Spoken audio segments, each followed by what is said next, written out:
और कैसे हो आप सब। So that is second topic of ecology, that is ecosystem. ठीक है, और एनसीईआरटी हमें ये ecosystem structure and function, productivity, decomposition, energy flow and ecological pyramid, इतना ठीक है। पहले इकोलॉजिकल सक्सेशन था, न्यूट्रिएंट साइकिल थी और इकोसिस्टम सर्विसेज था, जो कि एलिमिनेट हो चुका है सिलेबस से। तो राइट नाउ दैट इज हमें 5 सब पॉइंट्स में इस टॉपिक को कंप्लीट करना है। तो चलिए हम स्टार्ट करते हैं। सो इकोसिस्टम, इसमें 2 चीज याद रखिए। फादर ऑफ इकोलॉजी जो है, that is ecology is the study of environment is called ecology. इसके फादर जो है ओपी ओडम है, जबकि इकोसिस्टम टर्म जो है टेंसले ने 1935 में दिया था। ओके, अब यहां पर सिंपल है, यदि आप इकोसिस्टम की बात करते हो तो इकोसिस्टम बना होता है 2 कंपोनेंट से, बायोटिक कंपोनेंट, ठीक है, एंड दूसरा जो कंपोनेंट है एबायोटिक कंपोनेंट। ठीक है, ठीक है। ये बायोटिक कंपोनेंट का एक नेचर में जॉब हम देखते हैं, या तो प्रोड्यूसर के रूप में होता है, या कंज्यूमर के रूप में होता है, या डिकम्पोजर के रूप में होता है। एबायोटिक फैक्टर में हम देखते हैं लाइट है, वाटर है, टेम्परेचर है, ये सब सॉइल है, ये सब जो है एबायोटिक फैक्टर हैं। तो यहाँ पर हम जैसे यदि बात करें तो कुछ इकोलॉजिस्ट मानते हैं कि अर्थ में जो पूरा बायोस्फीयर है वो सिंगल ग्लोबल इकोसिस्टम को रिप्रेजेंट करता है। लेकिन यदि हम पूरे अर्थ में जो भी बायोस्फीयर है, जहां जहां पे भी लाइफ है, और वो लाइफ अपने एबायोटिक फैक्टर से इंटरेक्ट करके एक ग्लोबल इकोसिस्टम को बना रही है, लेकिन ग्लोबल इकोसिस्टम इतना बड़ा हो जाएगा कि हमें समझने में दिक्कत होगी। तो हम अर्थ में जो भी इकोसिस्टम है उनकी ऑकरेंस के अकॉर्डिंग, कि टेरेस्ट्रियल है कि पानी में मिल रहे हैं, उसके हिसाब से हम इनको इकोसिस्टम, अर्थ के सारे इकोसिस्टम को 2 पार्ट में डिवाइड करते हैं, terrestrial ecosystem and aquatic ecosystem. Terrestrial ecosystem यानी जो भूमि में है, जिसमें कि आप देखते हो सिंपल सा, दैट इज फॉरेस्ट देखोगे, फॉरेस्ट देखोगे, ग्रासलैंड देखोगे, डेजर्ट देखोगे, जबकि एक्वेटिक इकोसिस्टम में pond, lake, wetland, river and estuaries देखोगे।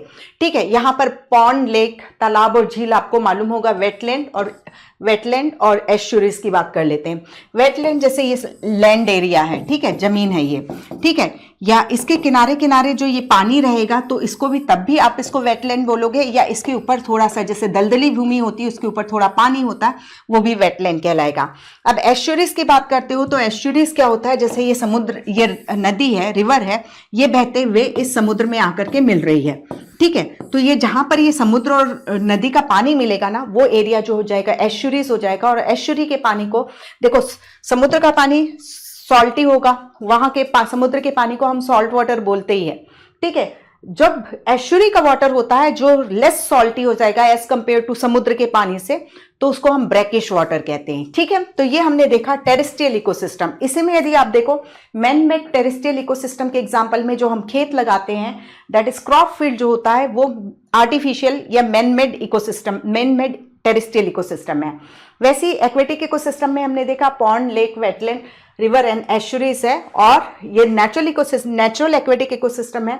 तो एक्वेरियम, फिश एक्वेरियम, मछली घर जो होता है वो मैन मेड एक्वेटिक इकोसिस्टम को होता है। अब हमने यहाँ पर इतने सारे टर्म्स पढ़े।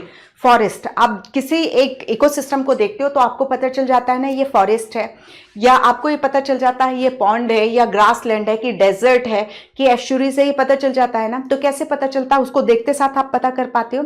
तो एक्चुअली एक इकोसिस्टम का उसको जो रूप आकार प्रोवाइड कराया जाता है, यानी मैं अपने मन से बोल रही हूँ, दैट इज एक इकोसिस्टम की जो मॉर्फोलॉजी हमें दिखाई देती है, बाह्य संरचना दिखाई देती है, उसका रूप दिखाई देता है, वो उसके एबायोटिक और बायोटिक फैक्टर में इंटरेक्शन के कारण दिखाई देता है। ठीक है, ये एक इकोसिस्टम में जो भी बायोटिक और एबायोटिक फैक्टर हैं वो एक दूसरे से इंटरेक्ट होकर के किसी इकोसिस्टम की उसकी morphology, that is physical structure को प्रोवाइड कराते हैं। ठीक है, यदि आप इकोसिस्टम, हम प्रकृति, नेचर, ये बात करते हैं, तो एक्चुअली प्रकृति और नेचर को यदि आपको काम करते देखना है तो आप एक इकोसिस्टम को देखो, तो वहां पर आपको प्रकृति, दैट इज नेचर, काम करते हुए दिखाई देती है। ठीक है, ये चीज हुआ। अब जब हम यहां पर बात करते हैं, दैट इज इतना हमने देखा। अब एनसीईआरटी जरूर ओपन करके रखिए। ठीक है, we will first look at the structure of the ecosystem in order to appreciate the input. ठीक है, हम इकोसिस्टम की स्ट्रक्चर को देखेंगे किस चीज की अंडरस्टैंडिंग के लिए, दैट इज इनपुट। तो ये यहां पर जो लिखा हुआ है ना, स्ट्रक्चर ऑफ द इकोसिस्टम, उसमें हम यहां पर इस चीज को अच्छे से समझो कि we will first look at the structure of the ecosystem in order to appreciate the input. तो ये सब जो इनपुट वगैरह जो लिखा हुआ है हम यहाँ पर देखेंगे, एक इकोसिस्टम में इनपुट देखने को मिलेगा। ठीक है, एक इकोसिस्टम को काम करना है तो वहां कुछ तो एनर्जी आप इनपुट अंदर करोगे ना, जो कि सोलर एनर्जी होती है, और वो सोलर एनर्जी को इकोसिस्टम रिसीव करके उसमें जो प्रोड्यूसर हैं उस सोलर एनर्जी को केमिकल एनर्जी में कन्वर्ट करते हैं। फिर फूड चेन में हमें मालूम है दैट इज प्रोड्यूसर हुआ, फिर उसके बाद क्या होते हैं, कंज्यूमर होते हैं। तो कंज्यूमर जो है प्रोड्यूसर से कंज्यूमर प्रिडेशन के थ्रू, जो कि हम ऑर्गेनिज्म एंड पॉपुलेशन में पढ़ के आ गए हैं कि जो प्रिडेशन की प्रोसेस है वो एनर्जी ट्रांसफर का, एनर्जी फ्लो का काम करवाती है। ठीक है, फिर उसके बाद हम देखते हैं डिकम्पोजिशन होता है, यानी जो भी चीजें ये जैसे अर्थ है, ठीक है, ये जैसे अर्थ है, ठीक है, अर्थ में यहां पर एक इकोसिस्टम है। तो अर्थ जो है एनर्जी के लिए ओपन सिस्टम का काम करती है, एनर्जी उसको सन से मिलती है, और बाकी मटेरियल जो है वो अर्थ में खुद प्रेजेंट है, दैट इज अर्थ के लिए वो एक क्लोज सिस्टम का, मैटर के लिए वो क्लोज सिस्टम का काम करती है। ठीक है, वो कहीं बाहर से मैटर नहीं ले रही है, वो और उसका एटमॉस्फेयर, अर्थ और अर्थ का एटमॉस्फेयर। ठीक है, तो ये एनर्जी आई, सोलर एनर्जी आई। ठीक है, प्रोड्यूसर ने इसको क्या किया, इसको organic matter that is chemical energy में कन्वर्ट किया। प्रिडेशन की प्रोसेस हुई फूड चेन में, जिससे एनर्जी ट्रांसफर हुआ। तो यहां पर ये प्लांट जो है इसने सॉइल से खूब सारे मिनरल्स को एब्जॉर्ब किया था, ठीक है, या एटमॉस्फेयर से एब्जॉर्ब किया था। तो ये कंज्यूमर्स ने एनर्जी फ्लो करवाया प्रिडेशन की प्रोसेस के थ्रू, और अल्टीमेटली ये कोई कंज्यूमर है, इसकी डेड बॉडी है, तो डिकम्पोजर उसमें काम करके उसमें जो भी सॉइल से लिया गया है या एटमॉस्फेयर से जो कुछ भी लिया गया था इस प्रोडक्टिविटी में, उसको वापस उन्हीं जगह पर भेज देते हैं। ठीक है, तो हम देखते हैं कि हमें इकोसिस्टम की को समझने के लिए हमें इनपुट दैट इज इनपुट क्या है, दैट इज प्रोडक्टिविटी है। Transfer of energy that is food chain और फूड वेब के थ्रू होती है और न्यूट्रिएंट साइकिल के थ्रू होती है। तो ट्रांसफर ऑफ एनर्जी बहुत अच्छा क्वेश्चन एग्जामिनर बनाएगा। तो ट्रांसफर ऑफ एनर्जी किस किस के थ्रू होती है, फूड चेन में देखते हो, फूड वेब में देखते हो, न्यूट्रिएंट साइकिल भी जो है ट्रांसफर ऑफ एनर्जी के लिए रिस्पॉन्सिबल होती है। उसके बाद आउटपुट के रूप में डिग्रेडेशन एंड एनर्जी लॉस देखने को मिलेगा। तो ये डिग्रेडेशन, और अभी हम जब एनर्जी फ्लो पढ़ेंगे तो किस तरीके से एनर्जी लॉस होता है उस चीज को भी हम समझेंगे। ठीक है, तो ये चीज है। अब ये हमने समझ लिया कि दैट इज वहां पर जब एक इकोसिस्टम में एबायोटिक और बायोटिक फैक्टर इंटरेक्ट होते हैं तो उसको उसकी फिजिकल स्ट्रक्चर देते हैं। एक इकोसिस्टम मतलब अर्थ, क्योंकि हमें मालूम है एनर्जी के लिए ओपन सिस्टम है जबकि मैटर के लिए क्लोज सिस्टम है। तो जब मतलब प्रोडक्टिविटी के थ्रू, मतलब ऑटोट्रॉफ्स के थ्रू सोलर एनर्जी को रिसीव किया जाएगा, फिर वो उसका फ्लो करवाया जाएगा, फिर जो भी सॉइल से एब्जॉर्ब किया गया है या एटमॉस्फेयर से एब्जॉर्ब किया गया है, डिकम्पोजिशन प्रोसेस के थ्रू उसको लौटा दिया जाएगा। ठीक है, ये है। अब इकोसिस्टम स्ट्रक्चर एंड फंक्शन। ठीक है, तो यहां पर हमें कंपोनेंट या इकोसिस्टम के कंपोनेंट के रूप में मालूम है हमें बायोटिक फैक्टर है और एबायोटिक, ये दो कंपोनेंट होते हैं। ठीक है, और जो कि उसको उसके इकोसिस्टम की फिजिकल स्ट्रक्चर प्रोवाइड कराते हैं, जो हर एक इकोसिस्टम की कैरेक्टरिस्टिक होती है। ठीक है, अब जैसे ये इकोसिस्टम है, यहाँ पर कई सारे ऑर्गेनिज्म होंगे, मोनेरा होंगे, प्रोटिस्टा होंगे, फंजाई, एनिमेलिया एंड प्लांटी। तो आप सबकी लिस्ट बनाओ। प्लांट, कौन कौन से प्लांट है यहाँ पर, कौन कौन से, मतलब फौना है, फौना यानी कौन कौन से एनिमल है, और कौन फ्लोरा दैट इज कौन कौन से प्लांट है, उनका स्पीशीज की लिस्टिंग करो। ठीक है, तो वो उस इकोसिस्टम के स्पीशीज कंपोजिशन को बताता है। स्पीशीज कंपोजिशन यानी कुछ नहीं, दैट इज उस इकोसिस्टम में कौन कौन से प्लांट है, कौन कौन से एनिमल है। ठीक है, ये चीज बताता है। देन उसके बाद जब आप देखते हो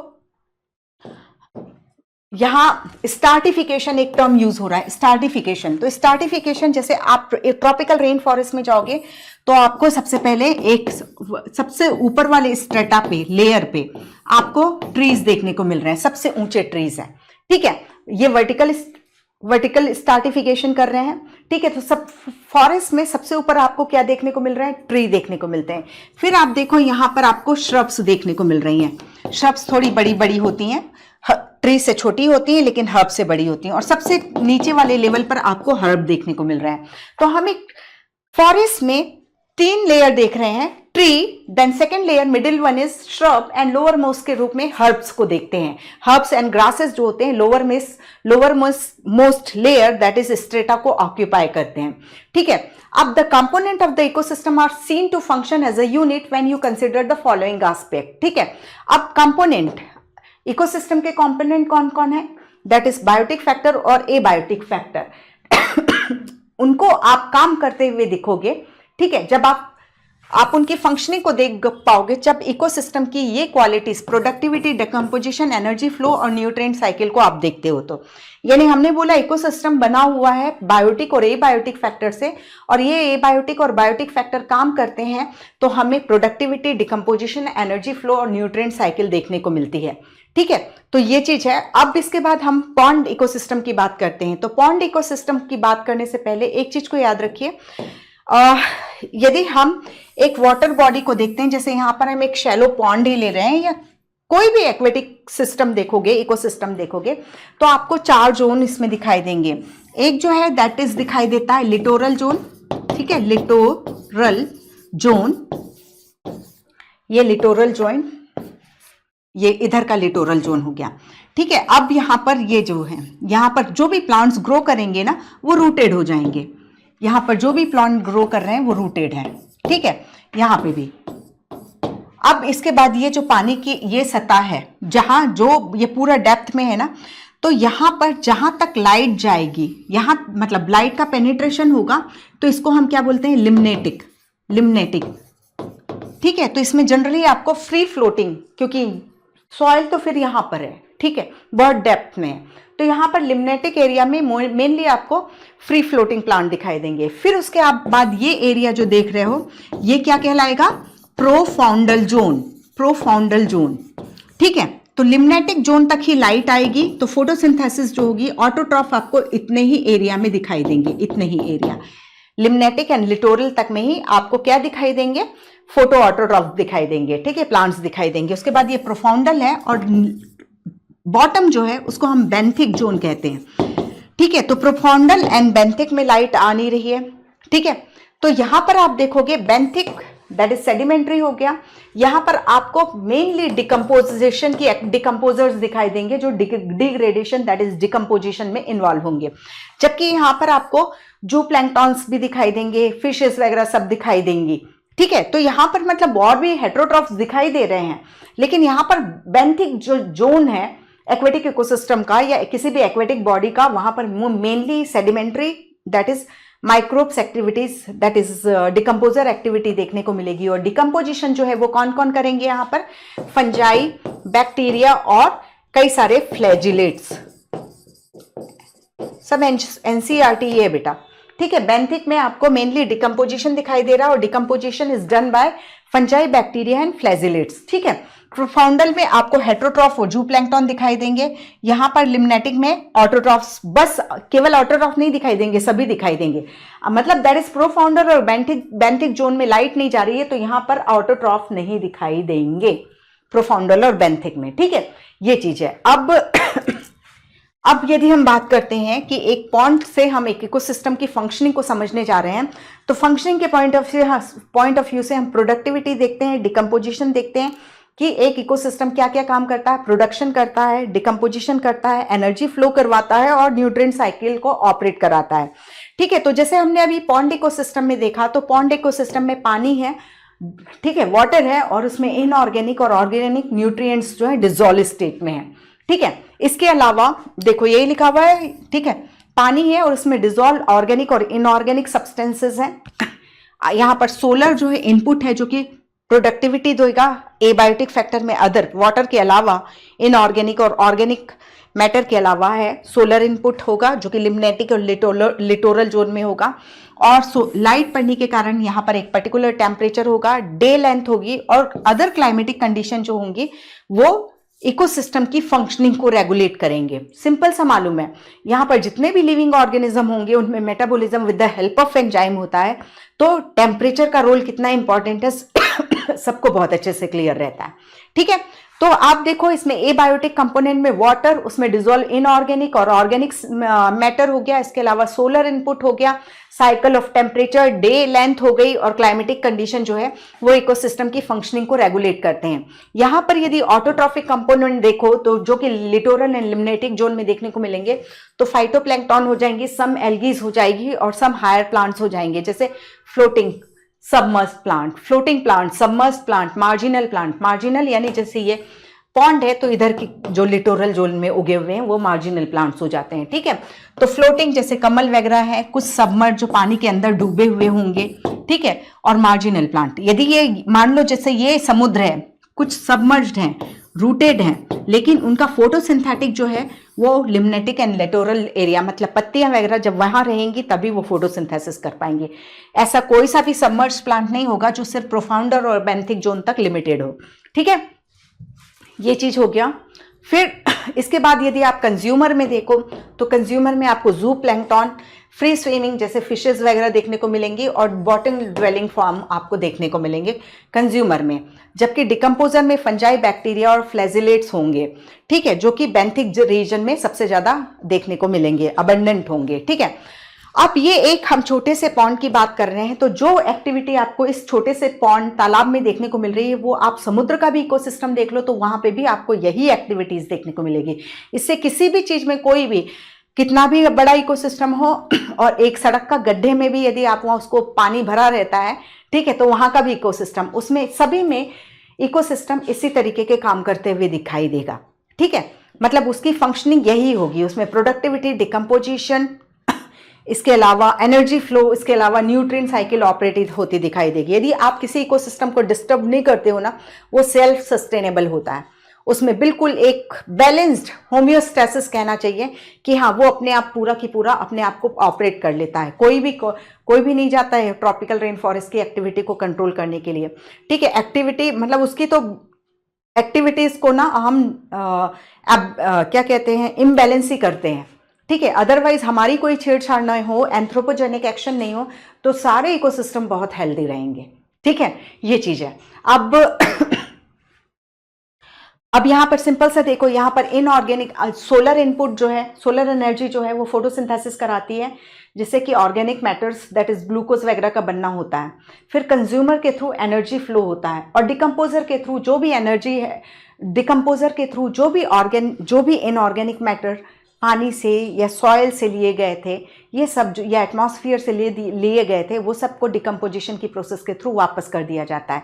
तो ये साइकिल कि सोलर एनर्जी ली गई, ठीक है, ऑर्गेनिक मैटर बने, कंज्यूमर ने उसका एनर्जी फ्लो कराया, इन कंज्यूमर की डेथ हुई, डिकम्पोजर ने इनको डिकम्पोज किया और इस प्रोसेस में अपनी एनर्जी गेन की, और फिर जो मटेरियल लिया गया था वो वापस भेज दिया गया, पूरे मटेरियल्स को वापस भेज दिया गया।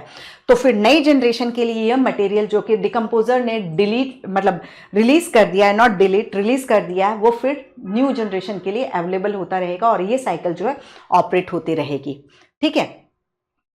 यही लिखा है, these event are repeated over repeated again, मतलब वही चीज, यानी यदि हमारी बॉडी में आज कोई कैल्शियम है तो वो कभी किसी बॉडी का कैल्शियम रहा होगा, क्योंकि डिकम्पोजर ने उसकी बॉडी से रिलीज किया, सॉइल में किया, प्लांट में आया, प्लांट से हम में आया। तो यही चीज है जो सालों साल जो है रोटेट होते जा रहे हैं, ओके। ये हुआ। हाँ, अब एनर्जी का फ्लो आप जरूर देखोगे यूनिडायरेक्शनल होता है। जैसे हमने देखा मैटर जो भी हैं, जितने भी मिनरल एलिमेंट्स हैं, उनकी न्यूट्रिएंट साइक्लिंग से हम कंज्यूम करते हैं ऑर्गेनिज्म, फिर उनकी बॉडी से निकलवा लेते हैं, फिर हम उसको सॉइल और एटमॉस्फेयर को दे देते हैं, फिर कंज्यूम होता है, ये चलता रहता है। लेकिन एनर्जी का जो फ्लो होता है वो यूनिडायरेक्शनल होता है। ये नहीं कि जो सोलर एनर्जी की साइक्लिंग नहीं होती, जबकि मैटर की साइक्लिंग होती है, ठीक है, ठीक है। ये ऑर्गेनिज्म की बॉडी में जितने भी मिनरल एलिमेंट है, डिकम्पोजर रिलीज कर देगा, फिर प्लांट इसको रिसीव करेगा, ठीक है, और फिर कंज्यूमर की बॉडी में जाएगा और फिर कंज्यूमर से रिलीज होगा। तो ये साइक्लिंग चलती रहेगी, जबकि एनर्जी जो है साइक्लिंग मूवमेंट को नहीं शो करेगी, वो यूनिडायरेक्शनल करेगी। उस चीज को हम एनर्जी फ्लो में अच्छे से समझेंगे, ठीक है। तो ये चीज हुआ कि मैटर के तो न्यूट्रिएंट की तो रिसाइकलिंग होती है, लेकिन एनर्जी जो है यूनिडायरेक्शनल फ्लो शो करती है।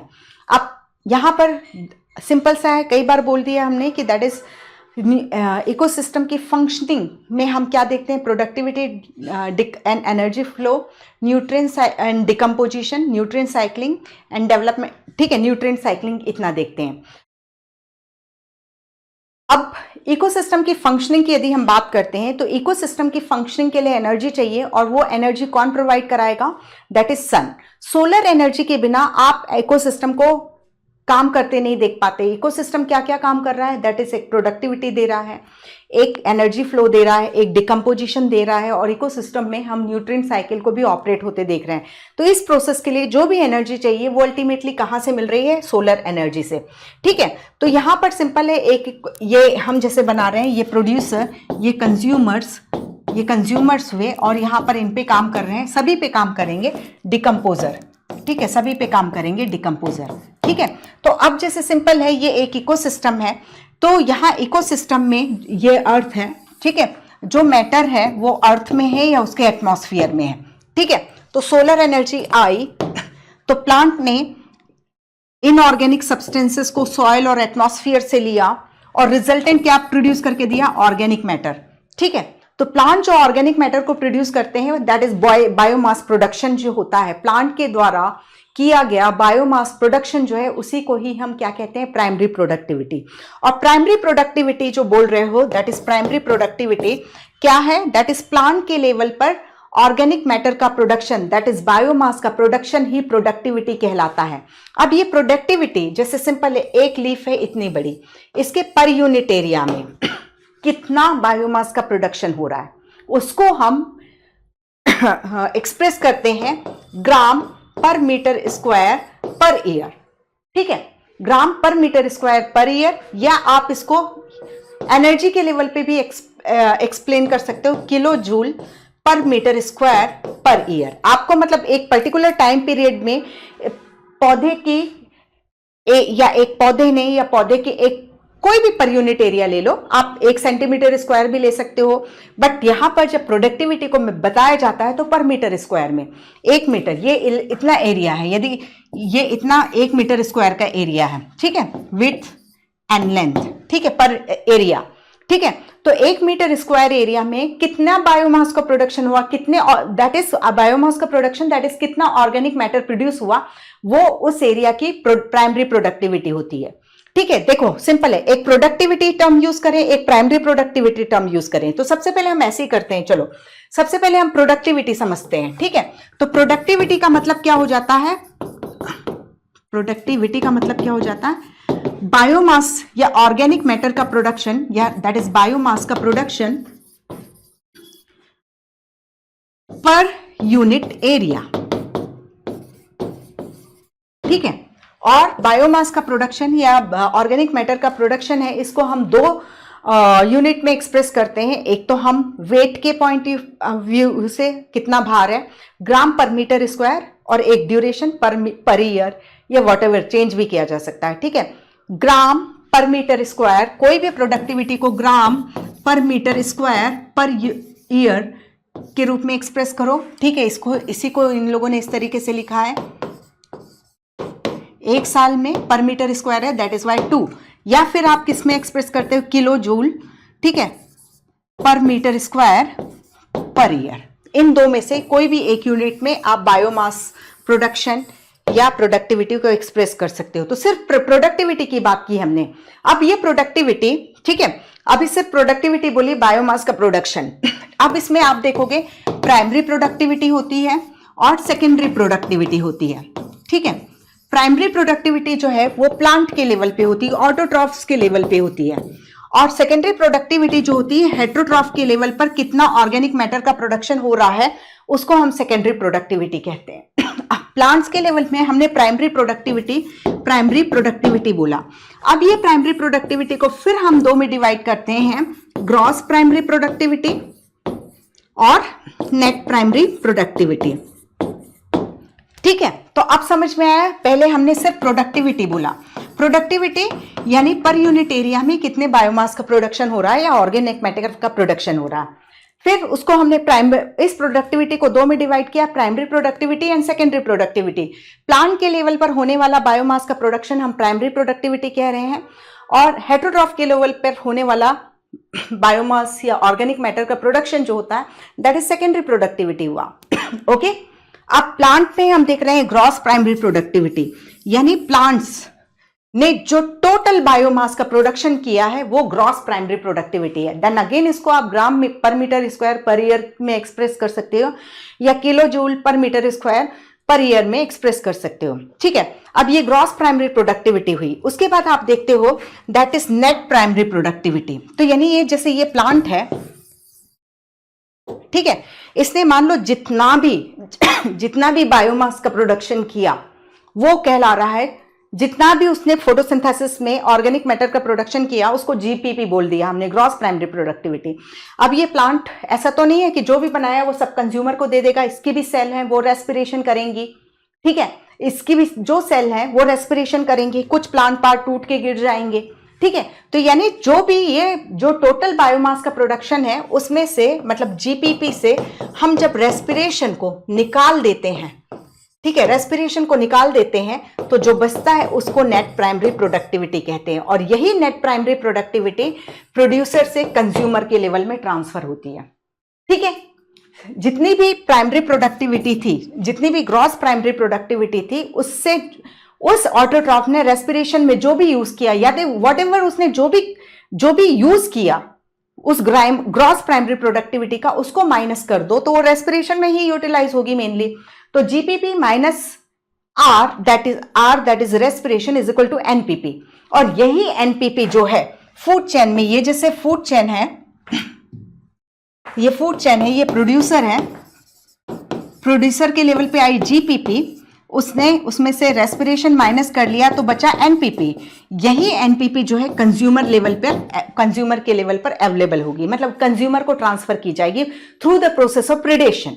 ठीक है, अब इसने जो भी खाया, ठीक है, जैसे जैसे वेजिटेरियन है, हम जो भी प्लांट पार्ट खाए, ठीक है, उसको खाएंगे, हमारा डाइजेस्टिव सिस्टम उसको कंप्लीटली डाइजेस्ट करेगा। ठीक है, जैसे प्लांट के थ्रू हमने प्रोटीन लिया या प्लांट के थ्रू हमने पॉलीसेकेराइड लिया, आलू खाया है, चावल खाया है, गेहूं का आटा से रोटी खाई है, वो डाइजेस्ट होंगी, मोनोसेकेराइड्स निकलेंगे, अमीनो एसिड्स निकलेंगे, उनको मिला करके हमारी बॉडी फिर से नया प्रोटीन बनाएगी, नया डाइसेकेराइड पॉलीसेकेराइड बनाएगी। दैट इज नया प्रोटीन बनाया कंज्यूमर ने, हेटेरोट्रॉफ ने, या नया पॉलीसेकेराइड बनाया, तो वो जो प्रोड्यूस कर रहा है, हेटेरोट्रॉफ जो प्रोड्यूस कर रहा है, वो कहला रही है सेकेंडरी प्रोडक्टिविटी। तो एग्जैक्टली जो एनपीपी कंज्यूमर को गई वो कंज्यूमर 1 की क्या बन गई, जीपीपी। ठीक है, उसने कई हिस्सा जो है रेस्पिरेशन भी यूज कर लिया और उसको डाइजेस्ट करके नया ऑर्गेनिक मैटर बनाया, अपने काम की प्रोटीन्स बनाई। ठीक है, उसने तो प्लांट प्रोटीन खाया, वो प्रोटीन की जगह उसको डाइजेस्ट करके एमिनो एसिड निकाले, एमिनो एसिड कंबाइन करके प्रोटीन सिंथेसिस के प्रोसेस में उसने जो भी नया प्रोटीन बनाया, नया पॉलीसेकेराइड बनाया, नया फैट बनाया, दैट इज ये जो है बायोमास हुआ, ऑर्गेनिक मैटर का प्रोडक्शन हुआ है। तो ये जो है ये इसकी सेकेंडरी प्रोडक्टिविटी है। ठीक है, तो यानी जो net primary productivity of producer becomes gross primary productivity of consumer 1, और इस ग्रॉस प्राइमरी प्रोडक्टिविटी से फिर कंज्यूमर जो नई चीजें प्रोड्यूस कराएगा वो कंज्यूमर की सेकेंडरी प्रोडक्टिविटी है। ठीक है, यानी एक चीज बहुत अच्छे से याद रखो, जो नेट प्राइमरी प्रोडक्टिविटी प्लांट की है, ऑटोट्रॉफ की है, वो कंज्यूमर की ग्रॉस प्रोडक्टिविटी हो जाती है। ठीक है, ग्रॉस प्रोडक्टिविटी हो जाती है, फिर वो उससे नई चीजें बनाता है जो कि सेकेंडरी प्रोडक्टिविटी कहलाती है। ओके, ये हुआ।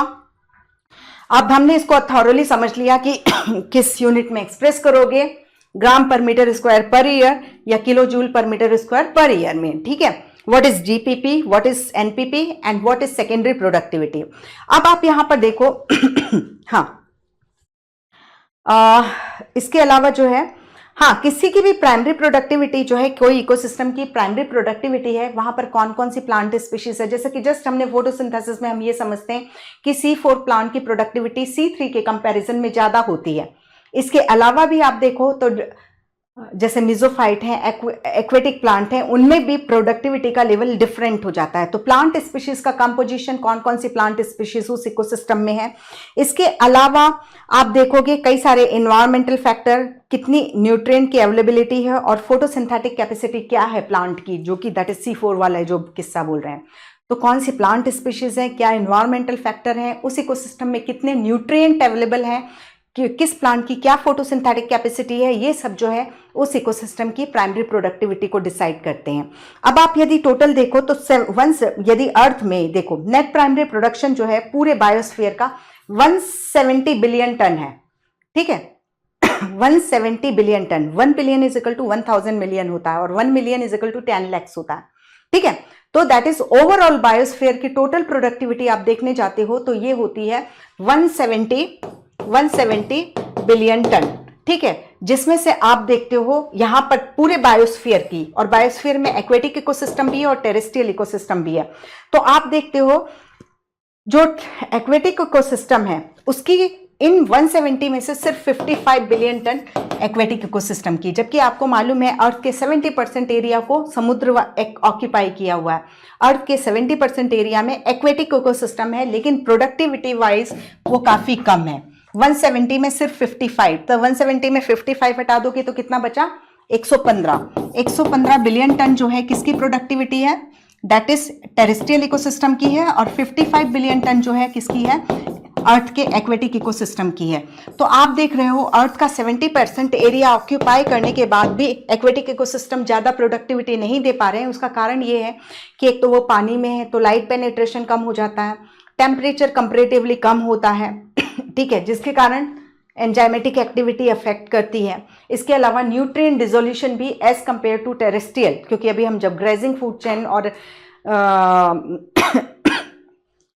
पढ़ेंगे, ग्रेजिंग और डेट्रीवोरस फूड चेन पढ़ेंगे, डेट्रिटस फूड चेन पढ़ेंगे, तो वहाँ हमें समझ में आएगा क्यों एक्वेटिक इकोसिस्टम में न्यूट्रिएंट अवेलेबिलिटी भी कम हो जाती है। ठीक है, तो सिंपल सा है, दैट इज हमने देखा कि productivity, then primary productivity, then secondary productivity, then primary productivity को जीपीपी और एनपीपी में डिवाइड किया। ठीक है, हमने देखा टोटल बायोस्फीयर की यानी ग्लोबल इकोसिस्टम की प्रोडक्टिविटी 170 बिलियन टन है, जिसमें से और पूरे अर्थ में 70% एरिया में आपको समुद्र और ओशन देखने को मिलते हैं, लेकिन वो टोटल मिला करके 55 बिलियन टन की प्रोडक्टिविटी देते हैं, जबकि सारे टेरेस्ट्रियल इकोसिस्टम मिल करके 115 बिलियन टन की प्रोडक्टिविटी देते हैं। ठीक है, आप प्रोडक्टिविटी के पॉइंट ऑफ व्यू से देखो तो आप पर यूनिट एरिया में यदि आप प्रोडक्शन देखते हो तो हाईएस्ट प्रोडक्टिविटी आपको कोरल रीफ में देखने को मिलती है, दैट कैन बी अराउंड 1500 से लेकर के 3500 ग्राम per metre square per year देखने को मिलती है। जब और उसके बाद जो हम देखते हैं ट्रॉपिकल रेन फॉरेस्ट, जो कि टेरेस्ट्रियल इकोसिस्टम में हाईएस्ट प्रोडक्टिविटी शो करता है, तो टेरेस्ट्रियल इकोसिस्टम में ये जो प्रोडक्टिविटी है ये 2200 ग्राम per metre square per year है। ठीक है, पर यूनिट स्क्वायर, ऐसा नहीं है, अब सिंपल सा आप एज ए होल नहीं ले रहे हो, पर यूनिट एरिया की प्रोडक्टिविटी को कंपेयर करो तो सबसे ज्यादा प्रोडक्टिविटी आपको एल्गल बेड और कोरल रीफ की देखने को मिलती है, और उसके बाद जो है आप देखते हो दैट इज ये productivity tropical rain. Per unit area में कौन कितना है कार्बन को फिक्स कर रहा है। ठीक है, तो उसमें हाईएस्ट जो है कोरल रीफ की चली जाती है। ओके, तो ये हुआ। अब हम स्टार्ट करते हैं दैट इज डिकम्पोजिशन। ठीक है, तो डिकम्पोजिशन, हमने डिकम्पोजिशन में क्या देखा है कि दैट इज जो अर्थ है वो मैटर के लिए क्लोज सिस्टम है, तो जो चीज अर्थ से ली गई है उसको वापस करना होगा। ठीक है, तो अर्थ के मतलब सॉइल को वापस करना होगा, एटमॉस्फेयर को वापस करना होगा। तो अर्थ से जो लिया, डिकम्पोजिशन वो प्रोसेस है कि जो भी मैटर अर्थ से लिया गया उसको डिकम्पोजिशन के प्रोसेस के थ्रू वापस किया जाता है, साइक्लिंग होती है क्योंकि मैटर की। तो यहाँ पर हम डिकम्पोजिशन देखते हैं, तो डिकम्पोजिशन में जैसे ये एक ट्री है, ठीक है, या कोई यहाँ पर इंसेक्ट है या कोई बड़े ऑर्गेनिज्म भी हैं, एनिमल्स वगैरह भी हैं, तो जैसे ये पत्तियां हैं, ये पत्तियां गिर गई यहाँ पर सॉइल में जितने भी एनिमल थे या व्हाटएवर जो भी एनिमल्स थे उनकी डेथ हो गई, तो ये सॉइल पर ऊपर पर प्रेजेंट है। ठीक है, ये प्रेजेंट है। ठीक है, जैसे पत्तियां, सूखी पत्तियां गिरी रहती है ना जमीन के ऊपर, तो हम उसको क्या कहते हैं, लिटर कहते हैं। ठीक है, और ये सब डेड ऑर्गेनिक मैटर जो है, चाहे वो एनिमल रिमेन्स हो चाहे प्लांट रिमेन्स हो, ये सब मिलकर के क्या बनाते हैं, डेट्रिटस बनाते हैं, डेट्रिटस बनाते हैं। और इसी डेट्रिटस का डिकम्पोजिशन किया जाता है। डिकम्पोजिशन यानी उसको डिग्रेड किया जाता है, यानी डिकम्पोजिशन यानी जो कॉम्प्लेक्स ऑर्गेनिक मैटर है उसको लिविंग ऑर्गेनिज्म ही, डिकम्पोजर जिसमें कि मेनली फंजाई एंड बैक्टीरियाज होते हैं मेनली, ठीक है। इसके अलावा भी हम देखेंगे कि फ्रेगमेंटेशन भी पार्ट ऑफ डिकम्पोजिशन है जिसमें कि अर्थवॉर्म इन्वॉल्व होता है। तो दैट इज, हम देखेंगे दैट इज अल्टीमेटली ये जो ऑर्गेनिक मैटर, चाहे वो प्लांट ने प्राइमरी प्रोडक्टिविटी के थ्रू प्रोड्यूस किया हो, चाहे हेटेरोट्रॉफ के लेवल पर सेकेंडरी प्रोडक्टिविटी के लेवल पर प्रोड्यूस किया गया ऑर्गेनिक मैटर को सिंपलर इनऑर्गेनिक फॉर्म में कन्वर्ट किया जाता है।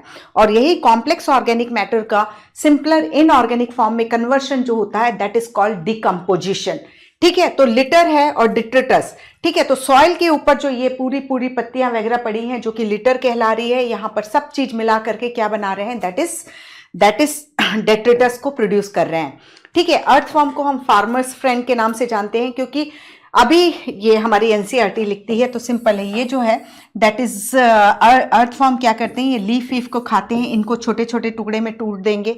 ये जब इसको खाएंगे, डाइजेस्ट करेंगे तो उनके जो फीकल पैलेट होते हैं वो सॉइल को एनरिच करते हैं। इसके अलावा जो अर्थवॉर्म जो है अपने बरों में रह जाते हैं तो सॉइल की पोरोसिटी यानी सॉइल को लूज करते हैं जिसके कारण सॉइल के अंदर ऑक्सीजन प्रेजेंट रहती है। वर्मी कंपोस्टिंग, ठीक है। और वर्मी कंपोस्टिंग यानी जो उसके फीकल मैटर हैं वो सॉइल की फर्टिलिटी को इंक्रीज करते हैं एज वेल एज सॉइल को लूजन करके उसमें सॉइल में एयर का अमाउंट बढ़ाते हैं। दैट इज वाई अर्थवॉर्म को हम फ्रेंड ऑफ फार्मर के नाम से जानते हैं, ठीक है। अब यही है अर्थवॉर्म को क्यों, this is so because they help in break down of complex organic matter as well as in loosening of the soil, ठीक है। तो सिंपल है, इन्होंने अर्थवॉर्म ने ये बड़ी सी पत्ती है उसको फ्रेगमेंटेड किया, छोटे छोटे टुकड़ों में तोड़ा। अब उसके बाद हम देखेंगे बैक्टीरिया फंजाई जो है इसका कंप्लीट, इसमें जो भी ऑर्गेनिक मैटर है उसको इनऑर्गेनिक सब्सटेंसेस में कन्वर्ट कर देंगे तो अल्टीमेटली वो सॉइल में ही इनऑर्गेनिक मैटर पहुंच जाएगा तो सॉइल न्यूट्रिएंट एनरिच्ड हो जाएगी, ओके। और एयर का अमाउंट सॉइल लूज करके बढ़ाते हैं, ठीक है। अब डिकम्पोजर जो होते हैं वो कॉम्प्लेक्स ऑर्गेनिक सब्सटेंसेस को simpler inorganic form like carbon dioxide, water और जो भी मिनरल न्यूट्रिएंट्स है उसमें कन्वर्ट कर देते हैं, ठीक है। Dead plant remains such as leave, bark, flower and dead remains of animal including faecal matter, ठीक है। Dead remains of animal as well as fecal matter constitute the detritus which is the raw material for decomposition, ठीक है। अब decomposition में आप important step देखो तो fragmentation, then leaching, catabolism, humification and mineralisation, ये 5 स्टेप जो हैं वो आप डिकम्पोजिशन में देखोगे। तो फ्रेगमेंटेशन में जैसे अर्थवॉर्म जो होता है वो डिट्रीवोर होता है। ये सिंपल जैसे डिट्रिटस है, इसको स्मॉल पार्टिकल में तोड़ देगा, ये प्रोसेस कहलाएगी फ्रेगमेंटेशन। तो fragmentation is part of decomposition. तो अर्थवॉर्म फ्रेगमेंटेशन की प्रोसेस कर रहा है यानी अर्थवॉर्म भी जो है वो एक डिकम्पोजर के रूप में काम करता है। अब यहां पर ये हुआ, ठीक है। अब क्या होता है जब ये डिकम्पोजिशन की प्रोसेस होती है तो कुछ इनऑर्गेनिक मटेरियल जो है, जो सॉइल में वाटर होता है उसके साथ बहते बहते वो बिल्कुल सॉइल की सी होराइजन तक पहुंच जाते हैं, ठीक है। यानी देखो आप यहाँ पौधे की जड़ें यहाँ तक देख रहे हो, बी होराइजन तक देखते हो, लेकिन ये जो है इनऑर्गेनिक मतलब जो डिग्रेडेशन हो रहा है उसमें कुछ इनऑर्गेनिक मटेरियल हैं वो पानी के साथ पहुंचते पहुंचते दैट इज सॉइल प्रोफाइल में सी होराइजन तक पहुंच जाते हैं। अब ये यहाँ पहुंच गया तो ये वाटर ये फिर से प्लांट ग्रोथ के लिए अवेलेबल नहीं होते हैं, ठीक है। तो ये प्रोसेस जिसमें इनऑर्गेनिक सब्सटेंस नीचे चले गए, पानी के साथ मूव कर गए नीचे की ओर, अब वो प्लांट को अवेलेबल नहीं है, तो ये प्रोसेस कहलाती है लीचिंग ऑफ मिनरल एलिमेंट्स, ठीक है। देन उसके बाद आप देखते हो कैटाबोलिज्म। कैटाबोलिज्म वो प्रोसेस है जिसमें देखो यहाँ पर जब हम फ्रेगमेंटेशन की बात कर रहे हैं तो इसमें हमने क्या पत्तियों को छोटे या कोई भी जो डेड रिमेन है, जो भी लिटर है या जो भी डेट्रिटस है उसको छोटे छोटे टुकड़ों में ही तोड़ा है, ठीक है। और इन छोटे छोटे टुकड़ों में ऑर्गेनिक मैटर है, ठीक है। तो फ्रेगमेंटेशन में ऑर्गेनिक वो जो भी चीज है उसको छोटे पार्टिकल्स में ही तोड़ा गया है लेकिन organic matter as it is है। कैटाबोलिज्म वो प्रोसेस है जिसमें ये ऑर्गेनिक मैटर को हम सिंपलर इनऑर्गेनिक सब्सटेंसेस में कन्वर्ट करेंगे, ठीक है। तो कैटाबोलिज्म जो है ऑर्गेनिक मैटर को इनऑर्गेनिक मैटर में कन्वर्ट करती है। इस प्रोसेस में हम देखते हैं जब ये कैटाबोलिज्म की प्रोसेस होती है तो कैटाबोलिज्म में ह्यूमिफिकेशन एंड मिनरलाइजेशन देखते हो, ठीक है। ह्यूमिफिकेशन में ह्यूमस का फॉर्मेशन होता है। ह्यूमस जो है कोलाइडल ऑर्गेनिक मैटर होता है, ऑर्गेनिक मैटर होता है, ये लिख लेना, ठीक है। तो यहां पर छोटा छोटा जो डिट्रिटस का पार्टिकल है उसमें कैटाबोलिज्म होना शुरू हुआ, दैट इज उसमें जो ऑर्गेनिक मैटर है वो सिंपलर इनऑर्गेनिक सब्सटेंसेस में कन्वर्ट होना चालू हुआ। इस बीच में ह्यूमिफिकेशन देखने को मिला है। कैटाबोलिज्म में हमें बीच में, मतलब कैटाबोलिज्म में हम ह्यूमिफिकेशन और मिनरलाइजेशन को रखते हैं। तो कैटाबोलिज्म के प्रोसेस, ह्यूमिफिकेशन में हम देखते हैं ह्यूमस का फॉर्मेशन होता है जो मतलब क्वाइट रेजिस्टेंट होता है माइक्रोबियल एक्शन के लिए। माइक्रोब्स कौन कौन से हैं जो ये सब करवा रहे हैं, दैट इज फंजाई और बैक्टीरिया।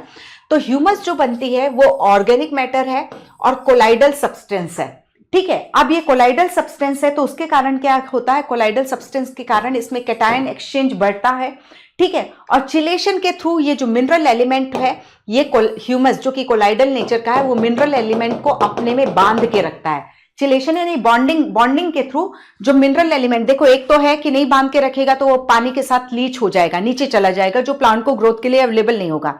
तो हम डिकम्पोजिशन प्रोसेस में हमने फ्रेगमेंटेशन देखा। कुछ मटेरियल तो मिनरल एलिमेंट तो डेफिनेटली पानी के साथ जो बंधे नहीं, जो ह्यूमस के साथ जुड़ नहीं पाए, चिलेशन में बॉन्ड फॉर्म नहीं कर पाए, वो नीचे चले गए, ठीक है। लेकिन ह्यूमस का फॉर्म कैटाबोलिज्म में की प्रोसेस में, जिसमें हम ह्यूमिफिकेशन एंड मिनरलाइजेशन देखते हैं, तो ह्यूमिफिकेशन में colloidal substance, complex colloidal organic substance बनता है जो डार्क कलर का होता है, जिसकी कोई जो एमॉर्फस होता है यानी उसकी कोई मॉर्फोलॉजी है, उसका कोई रूप रंग नहीं दिखाई देता है, दैट इज डार्क कलर का कोलाइडल ऑर्गेनिक मैटर होता है, जिसको हम ह्यूमस कहते हैं। वो क्योंकि कोलाइडल नेचर का है तो कैटायन एक्सचेंज और चिलेशन के थ्रू मिनरल एलिमेंट्स को अपने में रिजर्व करके रखता है, ह्यूमस अपने में पकड़ करके रखता है, ठीक है, जिसके कारण सॉइल फर्टिलिटी है। और माइक्रोबियल एक्शन के लिए ये क्वाइट रेजिस्टेंट होता है। ऐसा नहीं कि वो डिग्रेड अब होगा ही नहीं, लेकिन अब वो स्लोली डिग्रेड होगा। और जब ह्यूमस स्लोली डिग्रेड होता है और ह्यूमस जो कि ऑर्गेनिक मैटर है, फाइनली वो इनऑर्गेनिक सब्सटेंसेस में कन्वर्ट हो जाता है, that process is known as mineralisation. यानी जो ह्यूमस जो कि ऑर्गेनिक मैटर है उसमें जितने भी मिनरल्स हैं वो रिलीज होते जाएंगे। तो और कहीं पे भी ह्यूमिफिकेशन चल रहा है, तो ये humification that is humus formation हुआ, फिर उसमें मिनरलाइजेशन हो रहा है। तो मिनरलाइजेशन से निकलने वाले मिनरल्स जो है किसी और ह्यूमस के साथ जाकर के चिपक जाएंगे। तो ये प्रोसेस सॉइल में सारी process, either it is fragmentation हुआ, then fragmentation, leaching, catabolism, humification, mineralization, ये सभी चीजें सॉइल में साइमल्टेनियसली चलेगी। ऐसा नहीं कि पहले फ्रेगमेंटेशन हो जाए, फिर कुछ लीच हो जाए, फिर कैटाबोलिज्म स्टार्ट होगा, ऐसा नहीं, ये साइमल्टेनियसली सब प्रोसेस चलती रहती हैं, ठीक है। तो ओवरऑल हमने क्या पढ़ा कि दैट इज जो डेड रिमेन्स ऑफ प्लांट और एनिमल है वो डेट्रीवर बनाते हैं, जो कि मटेरियल होता है, रॉ मटेरियल होता है डिकम्पोजिशन के लिए। डिकम्पोजिशन की प्रोसेस में हम पांच प्रोसेस देखते हैं, fragmentation, leaching, catabolism, humification, mineralisation. Fragmentation में हम देखते हैं डेट्रीवोर को छोटे छोटे पार्टिकल में तोड़ दिया जाता है, जिसमें मेनली जो है अर्थ फॉर्म जैसे ऑर्गेनिज्म रोल प्ले करते हैं, ठीक है। इसके बाद जब ये मतलब डिकम्पोजिशन की प्रोसेस चल रही है तो जो फ्री मिनरल्स हैं जो ह्यूमस के साथ बंधे नहीं, वो पानी के साथ बिल्कुल सॉइल के बॉटम पर चले जाते हैं और प्लांट को ग्रोथ के लिए अवेलेबल नहीं होते। तो ये इनऑर्गेनिक मटेरियल का चले जाना, निकल जाना, बह के निकल के जमीन में बहुत नीचे चले जाना और प्लांट को ग्रोथ के लिए अवेलेबल ना हो पाना, that process is known as leaching. Then catabolism, जो फ्रेगमेंटेड पार्ट है उसमें ऑर्गेनिक मैटर है, उनका डिग्रेडेशन नहीं हुआ है फ्रेगमेंटेशन की प्रोसेस के थ्रू। तो जो भी डिट्रीवोर हैं या जो फ्रेगमेंटेड पार्ट है उनमें जो ऑर्गेनिक मैटर है उसको डिग्रेड करना, डिकम्पोज करना इनऑर्गेनिक मटेरियल में, सिंपलर इनऑर्गेनिक मटेरियल में, that is known as catabolism. Catabolism की जब प्रोसेस चलती है तो उसमें ह्यूमिफिकेशन होता है। ह्यूमिफिकेशन में complex colloidal organic matter humus का फॉर्मेशन होता है, जो कि एमॉर्फस होती है और जो माइक्रोबियल एक्शन के लिए क्वाइट रेजिस्टेंट होती है, वो स्लोली डिकम्पोज होती है। और ह्यूमस जो होती है डार्क कलर की होती है, एमॉर्फस है, कोलाइडल नेचर होने के कारण ये कैटायन एक्सचेंज से मिनरल को होल्ड करने की कैपेसिटी रखती है। चिलेशन के थ्रू इसमें बॉन्ड फॉर्मेशन हो जाता है, तो मिनरल्स लीच नहीं होते बल्कि ह्यूमस से चिपक करके रह जाते हैं, जो कि सॉइल की फर्टिलिटी को एनहांस करते हैं, बढ़ाते हैं, ठीक है।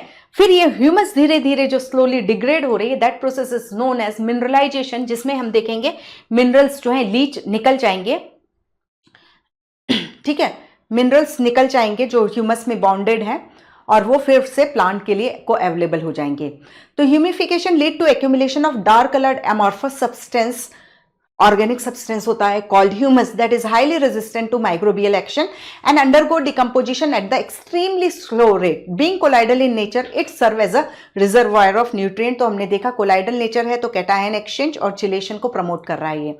The humus is further degraded by some microbes and release of inorganic nutrient occur by the process known as mineralisation. इधर मिनरलाइजेशन हुआ, मिनरल फ्री हुए, वो आसपास जो और दूसरी ह्यूमस है उससे जाकर के चिपक जाएंगे। ठीक है, डिकम्पोजिशन इज डिकम्पोजिशन हेट्रोट्रॉफ के थ्रू हो रही है, मेनली बैक्टीरिया, मतलब catabolism is mainly because of bacteria and fungi. ठीक है, फ्रेगमेंटेशन इज डेट्रीवोर्स के कारण, जैसे कि अर्थवर्म। ठीक है, तो यहां पर हम देख रहे हैं दैट इज डिकम्पोजिशन में मैक्रो ऑर्गेनिज्म भी है लाइक अर्थवर्म और micro organism like bacterias and fungi भी हैं, लेकिन डिकम्पोजिशन टोटली हेट्रोट्रॉफ की प्रोसेस है। हेट्रोट्रॉफ इसको ये काम करवा के देते हैं। ठीक है, अब डिकम्पोजिशन को क्या क्या चीजें फेवर करेंगी, किसमें देखेंगे कि आज एक पत्ती गिरी है, हम 10 दिन बाद देख रहे हैं वो वहां से पत्ती गायब हो गई, वो मतलब कंप्लीटली डिग्रेड हो गई। तो आप देखो हेट्रोट्रॉफ है, ये हेट्रोट्रॉफ को अपना मतलब डिकम्पोजिशन का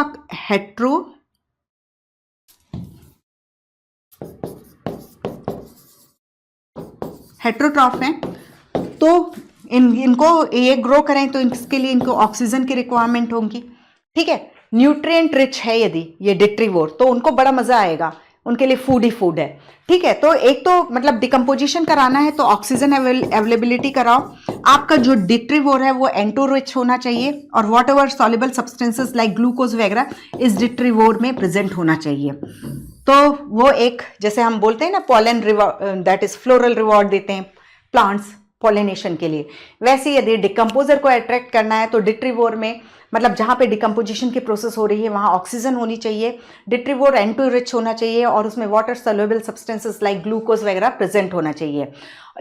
ठीक है, और warm and humid condition, warm and humid condition, पानी है वहाँ पर, मॉइस्चर है तो डिकम्पोजिशन फास्टर होगा। सिंपल सा आप देखो बारिश के सीजन में जब आप देखते हो टेम्परेचर वार्म होता है और मॉइस्चर काफ़ी हो जाती है तो उस समय डिकम्पोजिशन, कोई भी चीज़ बहुत आसानी से सड़ जाती है। सड़ना जो हम वर्ड यूज़ करते हैं that is basically is for decomposition.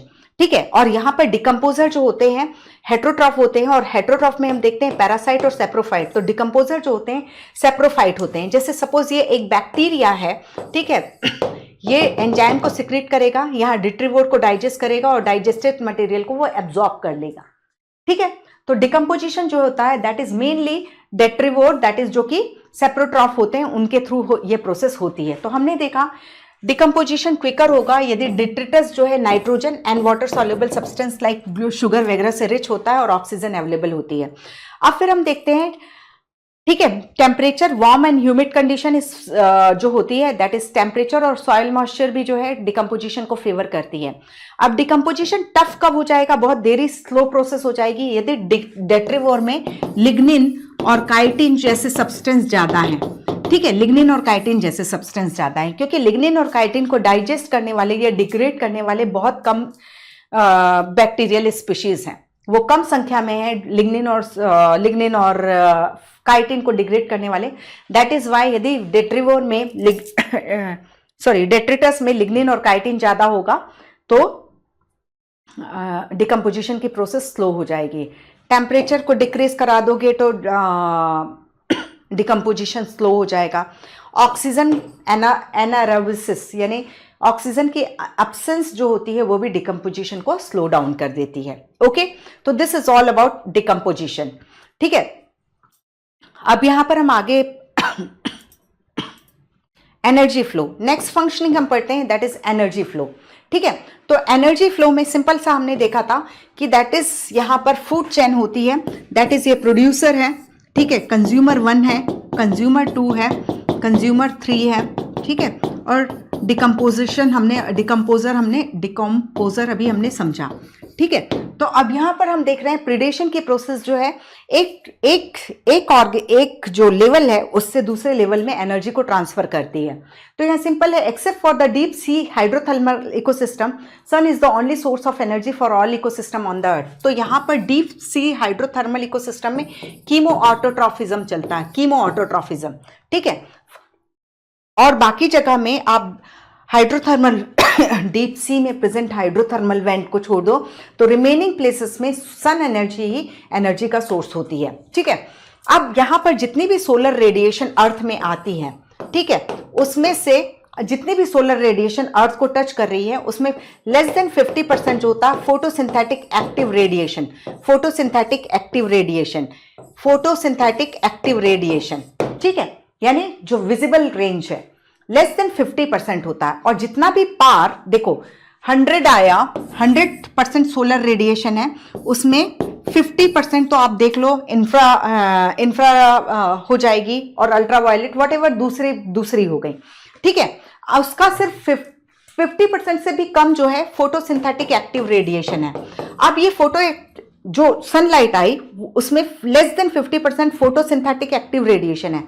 पूरे अर्थ में जो पार आ रही है वो लेस देन 50% है। उस पार में से 2 to 10% एक प्लांट कैप्चर करता है, प्लांट पे पड़ रहा है, ठीक है। 2 to 10% पार है 50% ऑफ टोटल सोलर रेडिएशन, और जो जितना भी पार है उसका सिर्फ 2 to 10% जो है प्लांट को मिला, ठीक है। अब जैसे सिंपल है, यहाँ प्लांट लगा है तो इसका कुछ इसको मिल गया, लेकिन यहाँ पार तो ये जहां प्लांट नहीं है वहां पे भी पड़ रहा है ना फोटोसिंथेटिक एक्टिव रेडिएशन, और वहां प्लांट नहीं है तो फोटोसिंथेसिस तो होगी नहीं। यानी टोटल पार का जो भी आता है फोटोसिंथेटिक एक्टिव रेडिएशन अर्थ में पहुंचती है, उसमें से सिर्फ 2 से 10% ही प्लांट को नसीब हो पाती है, ठीक है, प्लांट कैप्चर कर पाते हैं।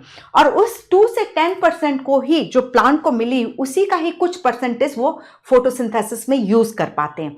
2 to 10% तो ये पूरे जैसे ये मेरा हाथ पूरा प्लांट है तो 2 to 10% यहाँ पार इसमें पड़ी, तो क्या ये जो यदि सपोज 10% पड़ रही है तो 10% को वो फोटोसिंथेसिस में यूज कर लेगी क्या?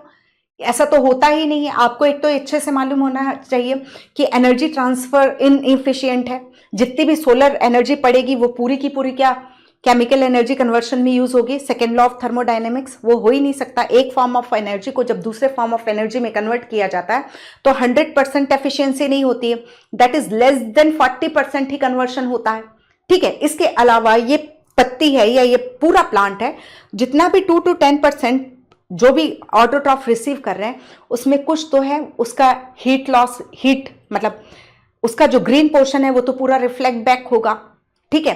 कुछ जो है हीटिंग में यूज हो गया, और जब जितना भी फोटोसिंथेसिस में भी यूज हो रहा है वो पूरा की पूरा तो सनलाइट या एनर्जी जो है वो केमिकल एनर्जी में नहीं कन्वर्ट हो पाती, क्योंकि थर्मोडायनामिक्स का सेकंड लॉ आपको यही बताता है कि एनर्जी ट्रांसफर कंप्लीटली मतलब बहुत ज्यादा इनएफिशिएंट होता है। 100 किलो जूल की दोगे तो वो 40 किलो जूल ही वर्क डन में यूज कर पाएगा, रिमेनिंग जो है हीट लॉस में चला जाएगा, ठीक है। तो 2 to 10% तो वो रिसीव करते हैं, ठीक है। और इसका 1% या कह सकते हो 1% से भी कम जो है वो एक्चुअली ऑर्गेनिक मैटर के रूप में फिक्स हो पाता है, केमिकल एनर्जी के रूप में फिक्स हो पाता है।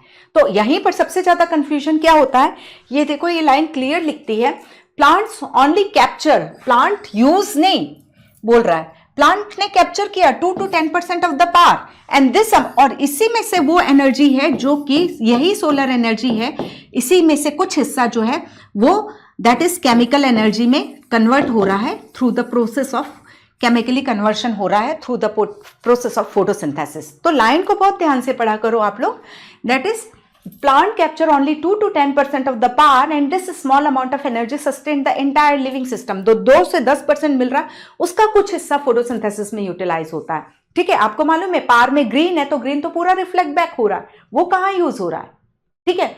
तो इस लाइन को 2-3 बार पढ़ के रखना, ये क्या बोल रहा है, ठीक है। आपके स्टेटमेंट में क्या आ रहा है उस चीज को बहुत समझ के फिर रिप्लाई करना, ओके। ये चीज हुआ। ऑल ऑर्गेनिज्म, हाँ अब सिंपल है, जितने भी हेटेरोट्रॉफ है ठीक है। जब हम कीमो ऑटोट्रॉफ की बात कर रहे हैं वो डीप सी हाइड्रोथर्मल वेंट में देखने को मिलता है, लेकिन यदि अर्थ के जो मेन हेटेरोट्रॉफ बायोडाइवर्सिटी है वो तो फोटोसिंथेसिस से बनने वाले खाने पर ही निर्भर करता है, आइदर डायरेक्टली और इनडायरेक्टली। ठीक है। इकोसिस्टम और follow the second law of thermodynamic, तो मैंने आपको अभी बताया, they need a constant supply of energy to synthesize the molecule they require to counteract the universal tendency toward increasing disorderliness। कहीं पे भी कोई भी सिस्टम होगा, ठीक है, तो वहां पर एंट्रोपी तो इंक्रीज ही होगी। या तुम इस चीज को उस तरीके से समझो कि एनर्जी कन्वर्शन इफिशिएंट नहीं है। सिंपल है, कभी भी जब एनर्जी कन्वर्शन होता है तो बहुत ज्यादा हीट लॉस होता है जो रैंडमनेस को इंक्रीज करता है, फिर उसको प्रॉपर करने के लिए हमें और एनर्जी इनपुट कंटिन्यूसली करना पड़ता है। ठीक है, कि रैंडमनेस को मतलब वो ऑर्डरलीनेस जो है मेंटेन रखी जा सके। ठीक है। The green plant in the ecosystem are called producer.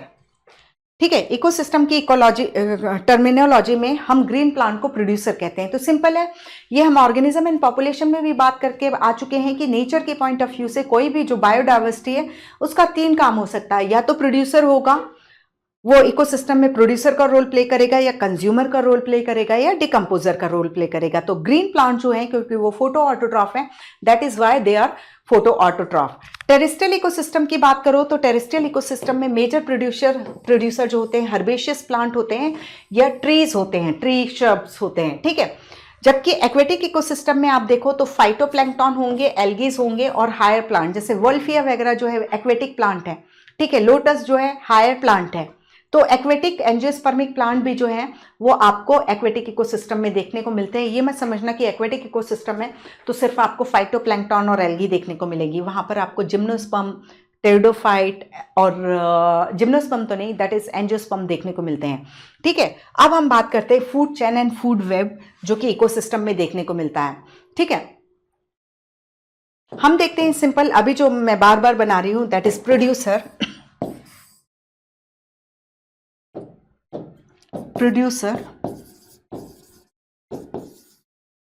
That is photo autotroph हो गए, then consumer 1, then consumer 2, then consumer 3।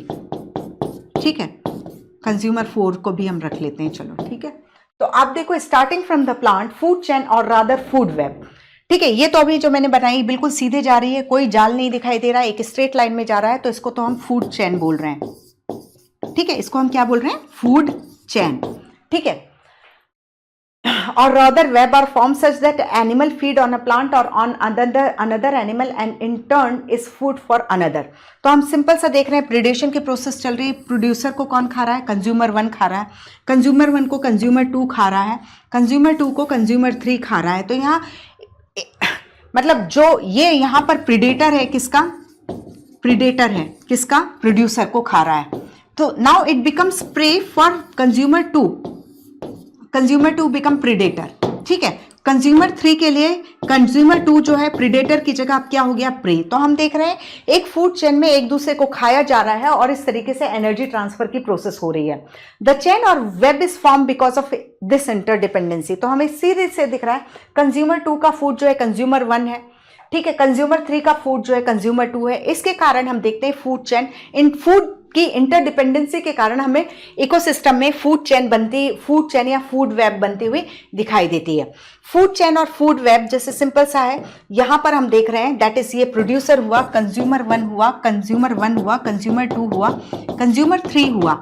ठीक है। अब यहां पर देख रहे हैं यहां कोई सी और, यहां सपोज एक और फूड चेन चल रही है। ठीक है। एक ये फूड चेन चल रही है। ठीक है। फूड चेन चल रही है, तो इसका जो कंज्यूमर है, इसका कंज्यूमर 1 जो है, ठीक है, ये इसके प्रोड्यूसर को खा ले रहा है, या इसका कंज्यूमर 2 जो है इसके कंज्यूमर 1 को खा ले रहा है। तो इस तरीके से यदि किसी इकोसिस्टम को स्टेबल बनाना है, उसमें बहुत ज्यादा स्थायित्व लाना है, तो आप प्रिफर किया करो हमेशा फूड वेब को। ठीक है। कई सारी फूड चेन जब इंटरलिंक्ड हो जाती हैं तो फूड वेब का फॉर्मेशन होता है। इसका फायदा क्या होता है बेटा? जैसे सपोज अब कुछ ऐसा हुआ कि ये प्रोड्यूसर, एक ये फूड चेन चल रही थी और एक ये फूड चेन चल रही थी। किसी कारण से क्या हुआ कि अब सपोज इसी का ले रहे हैं, इसका कंज्यूमर 1 खत्म हो गया। ठीक है। ये जो दूसरी फूड चेन मैंने ज्वाइन की थी, इसका कंज्यूमर 1 वहां से एलिमिनेट हो गया। तो इसका कंज्यूमर 1 मरेगा नहीं बेटा, ये दूसरी फूड चेन के कंज्यूमर 1 को खा लिया। तो इंटरलिंकिंग जितनी ज्यादा होगी फूड डिफरेंट फूड चेन के बीच में, वो इकोसिस्टम उतना ही स्थायी होता है। अदरवाइज क्या फूड चेन चलाओगे तो क्या हुआ, सपोज कंज्यूमर 1 खत्म हो गया, ठीक है, कंज्यूमर 1 खत्म हो गया, अब देखो प्रोड्यूसर की पॉपुलेशन बहुत बढ़ जाएगी, और क्योंकि कंज्यूमर 1 से ही फूड एनर्जी ट्रांसफर कंज्यूमर 2 को होता था, कंज्यूमर 1 मिसिंग, आगे की food chain eliminate, instable ecosystem हो गया, ठीक है। तो food web is more stable as compare to food web is more stable as compare to food chain. जैसे मैन मेड इकोसिस्टम होते हैं ना बेटा, जैसे खेत में हम देखते हैं सिर्फ एक ही,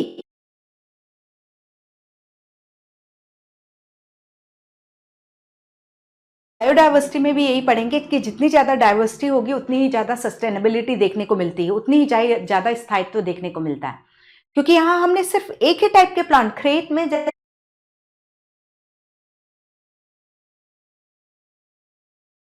भी एक गेहूं का प्रेडेटर आया पूरा खत्म करके चला जाएगा, ठीक है। तो ये चीज रहती है कि मैनमेड इकोसिस्टम नेचुरल इकोसिस्टम के कंपैरिजन में अनस्टेबल होते हैं, क्योंकि वो फूड चेन के लिए फूड चेन से बने होते हैं, जबकि नेचर में इकोसिस्टम में फूड वेब देखने को मिलता है, ठीक है।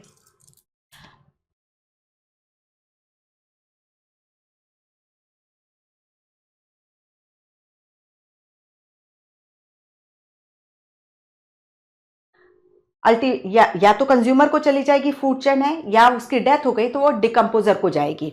कभी भी कोई भी एनर्जी जो है वो उस ऑर्गेनिज्म में बंधी हुई नहीं रह जाती है, कि कोई एक ऑर्गेनिज्म की डेथ हो गई है और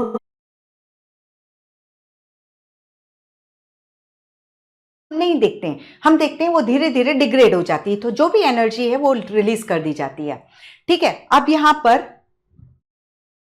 हाँ, अब जब कभी भी कोई ऑर्गेनिज्म सिंपल सा है, जैसे ये है,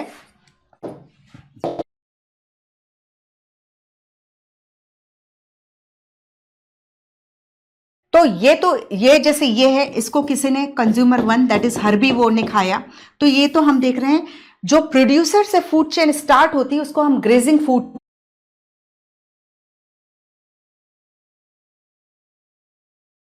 चेन स्टार्ट होगी उसको हम डेट्रिटस फूड चेन कहते हैं, डेट्रिटस फूड चेन कहते हैं।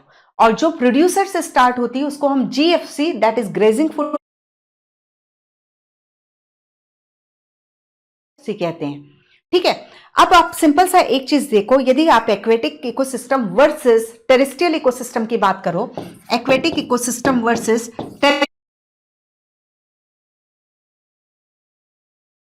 Dominantly GFC grazing food chain रहती है, और जबकि टेरेस्ट्रियल इकोसिस्टम में मेन प्रभाव किसका देखने को मिलता है, डेट्रिटस फूड चेन देखने को मिलता है, ठीक है। तो अभी आपको सिंपल ना खेत और यही समझ में आएगा, इसलिए आपको लगेगा कि कैसे टेरेस्ट्रियल इकोसिस्टम में तो जीएफसी ऑपरेट होती है, बट एक्चुअली बेटा इतने बड़े बड़े जंगल हैं, ठीक है, जंगल से पत्तियां नीचे गिरती हैं। ह्यूमन पॉपुलेशन अर्थ के कितने एरिया में रहती है कि हम सब्जी खाते हैं, हम खेत उगाते हैं, बहुत लिमिटेड एरिया, ठीक है। Tropical rain forest, tropical deciduous forest, grassland, कितना कितना कितना, ठीक है। तो वहां पत्तियां ऑर्गेनिज्म सब जंगल वंगल में मरते रहते हैं, पत्तियां गिरती रहती हैं, यानी डिट्रिटस इतने ज्यादा अमाउंट में प्रोड्यूस होता है, तो डिट्रिटस फूड चेन जो है प्रीडोमिनेंटली एक्ट करती है, और डिट्रिटस फूड चेन के मेनली रोल प्ले करने के कारण सॉइल एनरिच्ड होती है, सॉइल एनरिच्ड रहती है, इसलिए हमने अल्टीमेटली टेरेस्ट्रियल इकोसिस्टम की प्रोडक्टिविटी इस पॉइंट ऑफ व्यू से भी देखो हायर देखने को मिलती है as compare to aquatic ecosystem या समुद्र से, ठीक है।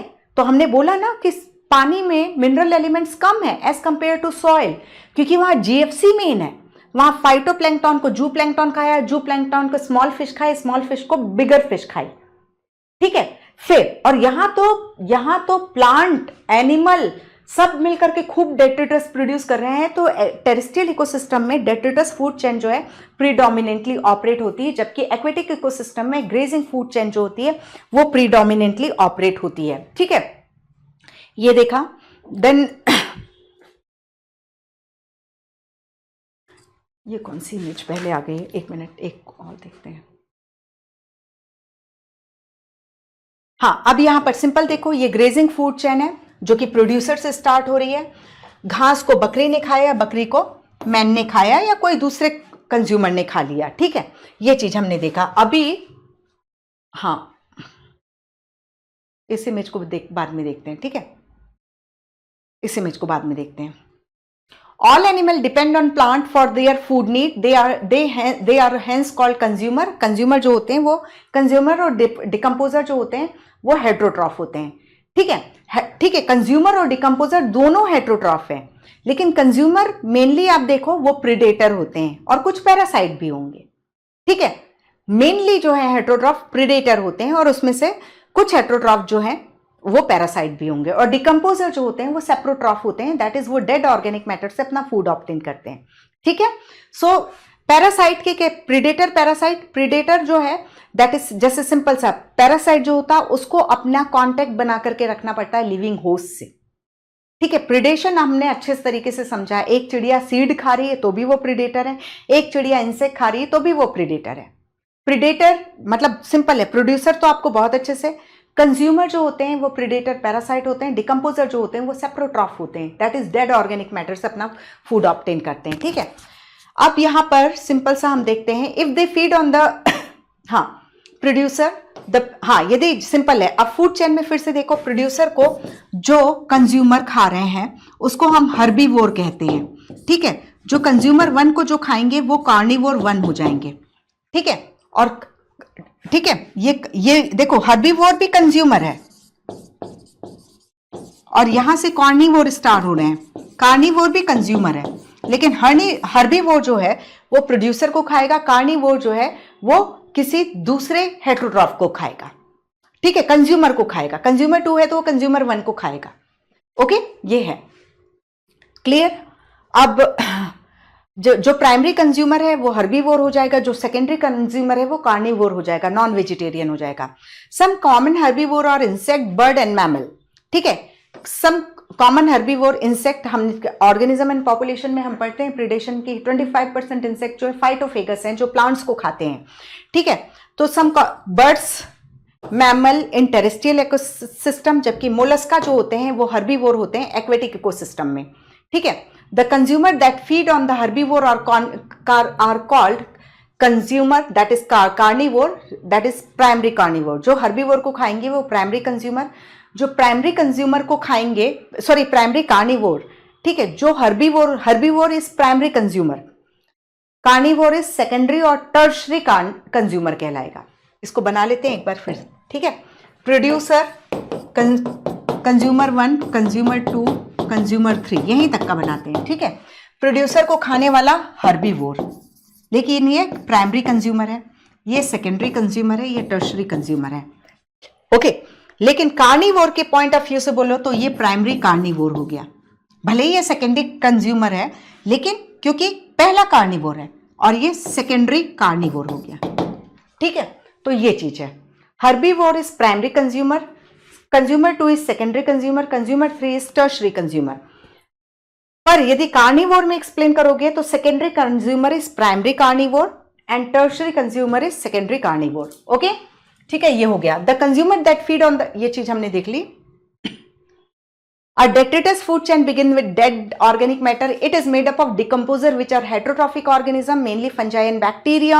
They meet their energy or nutrient requirement by degradation dead organic matter और detritus. ये saprophyte होते हैं, dead organic matter से अपना food obtain करते हैं, वो एंजाइम बाहर को secrete करते हैं और digested material को absorb कर लेते हैं। ठीक है, ये चीज है। In aquatic ecosystem GFC dominating होती है, जबकि टेरेस्ट्रियल इकोसिस्टम में much larger fraction of energy flow through detritus food chain. ठीक है, detritus food chain may be connected with the grazing food chain at some level, some of the organism of DFC। ठीक है, जैसे simple है, ये detritus था। ठीक है, इसको एक फंजाई ने डिग्रेड किया। ठीक है, या एक बैक्टीरिया ने डिग्रेड किया, इस बैक्टीरिया या फंजाई को एक इंसेक्ट ने खा लिया। इधर फूड चेन चल रही है, ग्रेजिंग फूड चेन। ठीक है, ये प्रोड्यूसर था, प्रोड्यूसर को खाया, ये प्राइमरी हर्बीवोर के रूप में फाइटोफेगस इंसेक्ट हो गए। ठीक है, तो ये इंसेक्ट हो गए। तो यहां पर ये जो इंसेक्ट है आप देखो, ये फंजाई को भी खा रहा है और इसको भी खा रहा है। तो जो डेट्रिटस मतलब सिंपल सा है, ये DFC और GFC जो है वो भी इंटरकनेक्टेड हमें देखने को मिलती हैं। ठीक है। Some of the organism of DFC are the prey of the GFC animal in a natural ecosystem. Some animal like cockroach, crow and bear जो होता है, या ह्यूमन जो होता है, वो ओमनीवोर होते हैं, जो कि प्रोड्यूसर को भी खाते हैं और हर्बी मतलब कंज्यूमर्स को भी खा लेते हैं। ओमनीवोर यानी जो सब कुछ खाते हैं, जो वेजिटेरियन भी हैं, जो नॉन वेजिटेरियन भी हैं, ठीक है, omnivore. Crow, cockroach and human, bear, ये सब जो हैं ये ओमनीवोर में आते हैं। और जब जीएफसी या दो ग्रेजिंग फूड चेन भी कनेक्ट हो रही हैं, जीएफसी डीएफसी कनेक्ट हो रही है, तो हम क्या देखते हैं, दैट इज अल्टीमेटली क्या बनता है, फूड वेब बन जाता है, जो इकोसिस्टम को more and more stability provide कराता है। अब इस चीज को, अब ट्रॉफिक लेवल, अभी तो फूड चेन देखा हमने, फूड वेब देखा, तो ऑर्गेनिज्म अपनी फीडिंग हैबिट के कारण एक कम्युनिटी में एक डेफिनेट प्लेस लग रहा है अपनी फीडिंग हैबिट के कारण, और वो जो एक डेफिनेट प्लेस है वो उसका ट्रॉफिक लेवल कहलाता है। Organism occupy a place in the natural surrounding or in a community according to their feeding relationship with another organism. Based on the source of their nutrition or food, organism occupy a specific place in the food chain that is known as their trophic level. ठीक है, तो अब वो वाली image को देखते हैं। यहाँ पर देखो, ये एनसीईआरटी की इमेज है। अब यहाँ पर देखो, हम बोल रहे हैं और हर एक ऑर्गेनिज्म की दूसरे ऑर्गेनिज्म के साथ फीडिंग रिलेशनशिप के हिसाब से कम्युनिटी में उसकी एक फिक्स जगह होती है, और उस फिक्स जगह को ट्रॉफिक वर्ड जब हम यूज करते हैं तो न्यूट्रिशन मतलब होता है, यानी फीडिंग रिलेशनशिप में वो किस लेवल पे है वो उसका ट्रॉफिक लेवल कहलाता है। अब फूड चेन में देखो, फूड चेन में अभी मालूम है ये प्राइमरी प्रोड्यूसर, जो प्रोड्यूसर होते हैं उनका फर्स्ट ट्रॉफिक लेवल होता है। जो primary consumer, that is primary consumer कौन होते हैं, हर्बीवोर होते हैं, हर्बीवोर होते हैं, उनका सेकंड ट्रॉफिक लेवल ही होगा। जो कार्निवोर होंगे उनका ट्रॉफिक लेवल या तो थर्ड ट्रॉफिक लेवल होगा, फोर्थ ट्रॉफिक। कार्निवोर को आपको थर्ड या फोर्थ ट्रॉफिक लेवल में रखना होगा, हर्बीवोर को आप सेकंड ट्रॉफिक लेवल में रखोगे, और जो प्रोड्यूसर है उसको आप फर्स्ट ट्रॉफिक लेवल में रखते हो। अब primary producer that is first trophic level, phytoplankton, gross, trees, जो भी प्लांटी किंगडम है, और कुछ प्रोटिस्टा जो है वो first primary that is first trophic level में आ जाएंगे। सेकेंड ट्रॉफिक लेवल में आप जू प्लैंक्टन देख रहे हो, ग्रास हॉपर देख रहे हो, काउज देख रहे हो। सेकेंडरी कंज्यूमर में बर्ड, फिशेस, क्योंकि बर्ड इंसेक्ट्स भी खाती हैं, फिशेस जू प्लैंक्टन खाते हैं, वुल जो है हिरन विरन खा जाते हैं।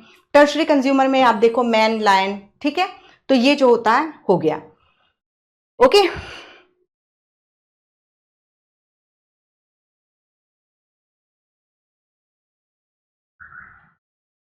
ये हमने देख लिया, ठीक है। अब यहां पर हम सिंपल सा देखते हैं, हमने जब देखा था कि दैट इज जैसे ये प्रोड्यूसर है, ठीक है, ये कंज्यूमर 1 है, कंज्यूमर 2 है, कंज्यूमर 3 है, ठीक है। तो यहां पर हम सिंपल सा देखते हैं, तो जो भी जीपीपी था उसका 90% जो है प्लांट ने अपने लिए यूज कर लिया, ठीक है, 90%। सिर्फ नेक्स्ट को कितना 10% दिया। फिर जब कंज्यूमर 1 से कंज्यूमर 2 में एनर्जी ट्रांसफर होगा तो इसका भी सिर्फ 10% होगा, तो 10 का 10% दैट इज 1। उसके आगे भी कोई ट्रॉफिक लेवल है तो उसको 0.1 एनर्जी मिलेगी। यानी सपोज यहां पर 100 किलो जूल की एनर्जी थी, तो यहाँ 10 kg ही पहुंचा, उसका सिर्फ 10% पहुंचा। अब कंज्यूमर 1 से कंज्यूमर 2 में भी फिर वही, क्योंकि ये जो 10 kg एनर्जी पहुंची तो क्या सिर्फ ट्रांसफर करने के लिए है क्या, नहीं ना, दैट इज हम हमेशा देखो सिंपल है, हीट लॉस होगा, रेस्पिरेशन में यूज होगा, तो हम देखेंगे इस 10 kg का 10% ही जाएगा, 9% जो है हीट लॉस, रेस्पिरेशन वगैरह सब में निकल गया, दैट इज 1 kg पहुंचा, 1 किलो जूल पहुंचा। 1 किलो जूल से ये कितना 0.1 kg पहुंचा। अब आप देख रहे हैं प्रोग्रेसिवली हीट मतलब एनर्जी कम होती जा रही है। इस वजह से आप कभी भी कोई फूड चेन देखो तो वहां आपको 4 to 5 ट्रॉफिक लेवल ही देखने को मिलते हैं, 1 2 3 4 5, ठीक है, 4 to 5 ट्रॉफिक लेवल से ज्यादा नहीं, क्योंकि एनर्जी ट्रांसफर जो है क्वाइट इनएफिशिएंट है।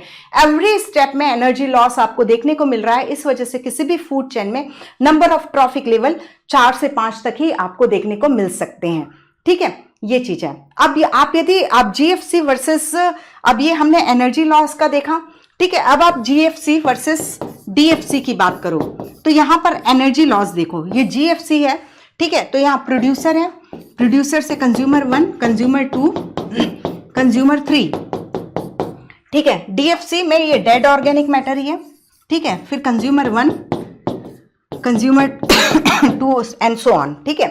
तो अब देखो यहां प्रोड्यूसर है, प्रोड्यूस किया, ठीक है, यहां तो डेड ऑर्गेनिक मैटर है, तो प्रोड्यूसर ने कई सारी एनर्जी को उसने अपने रेस्पिरेशन में यूज किया। ये डेड है तो ये रेस्पिरेशन में यूज ही नहीं करेगा, जो एनर्जी होगी वो सीधे कंज्यूमर 1 को जाएगी, ठीक है। जबकि यहां के केस में 90% एनर्जी तो लॉस्ट हो गई, 10% पहुंची। तो इस लेवल पे क्योंकि डेड ऑर्गेनिक मैटर में, डेड ऑर्गेनिज्म में कोई मेटाबॉलिज्म नहीं होता, तो वॉट एवर डीएफसी में, लिटर में जितनी भी एनर्जी है उसका मैक्सिमम पार्ट जो है ट्रांसफर हो जाएगा, क्योंकि ये डेड पार्ट जो है अपने लिए कोई एनर्जी का कंजप्शन नहीं कर रहा है। इसलिए डीएफसी में greater part of energy flow देखने को मिलता है as compare to GFC. Okay, अब क्या है, ये हमने पूरा अच्छे से पढ़ लिया। सक्सेसिव ट्रॉफिक लेवल में हमने देखा एनर्जी डिक्रीज होते जा रही। When any organism die it is converted to detritus और dead biomass that serve as an energy source for decomposer. Organism at each trophic level depend on the those at the lower trophic level for their energy demand. Each trophic level has a certain, हाँ अब इसके बाद आ जाते हैं standing crop की बात करते हैं, ठीक है। तो स्टैंडिंग क्रॉप, जैसे हमने कई सारा ट्रॉफिक लेवल बनाया है, first trophic level, second trophic level, third trophic level and then this is fourth trophic level. तो आप देखो एनी टाइम हर एक ट्रॉफिक लेवल पर, जो कि हमने फीडिंग रिलेशनशिप के हिसाब से बनाया है, कौन इकोसिस्टम में कौन किसको खा रहा है, उसके हिसाब से हमने ट्रॉफिक लेवल डिसाइड किया है। कहां पर प्रोड्यूसर रखोगे, कहां पर हर्बीवोर रखोगे, कहां पर आप कंज्यूमर्स रखोगे, सब आपको मालूम है। तो अब आप देख रहे हो कि हर एक लेवल पर आपको एक डेफिनेट बायोमास देखने को मिलेगा, ठीक है, और जो लिविंग मटेरियल देखने को मिलेगा। और हर एक ट्रॉफिक लेवल में जो लिविंग मटेरियल होता है उसको हम क्या कहते हैं, स्टैंडिंग क्रॉप कहते हैं, स्टैंडिंग क्रॉप कहते हैं। अब स्टैंडिंग क्रॉप को किस पे एक्सप्लेन करोगे, हर एक ट्रॉफिक लेवल में आपको बोला गया कि स्टैंडिंग क्रॉप को किसी यूनिट में एक्सप्रेस करो, तो या तो आप नंबर, ठीक है, दैट इज मान लो यहां पर 100 प्लांट है, तो हम क्या बोलेंगे, ट्रॉफिक लेवल 1 दैट इज जो कि ऑटोट्रॉफ ऑक्यूपाई कर रहा है, वहां पर 100 प्लांट पर मीटर स्क्वायर या सपोज ले लो 1 मीटर स्क्वायर में आप 5 प्लांट ही ले लो, ठीक है, 1 मीटर स्क्वायर में 100 प्लांट बहुत ज्यादा हो जाते हैं, ठीक है।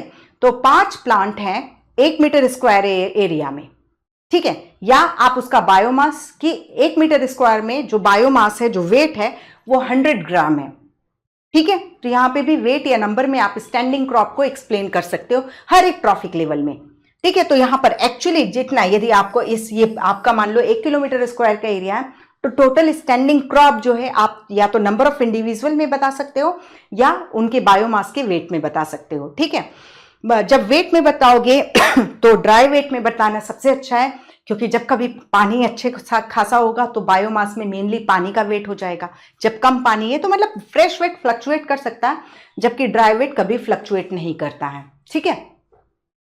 अब number of trophic level limited होते हैं, वो हमने बात कर लिया, क्योंकि 10% ही नेक्स्ट लेवल को ट्रांसफर हो रहा है ठीक है, नेक्स्ट लेवल को ट्रांसफर हो रहा है, दैट इज इस वजह से किसी भी फूड चेन में नंबर ऑफ ट्रॉफिक लेवल जो होते हैं लिमिटेड हो जाते हैं।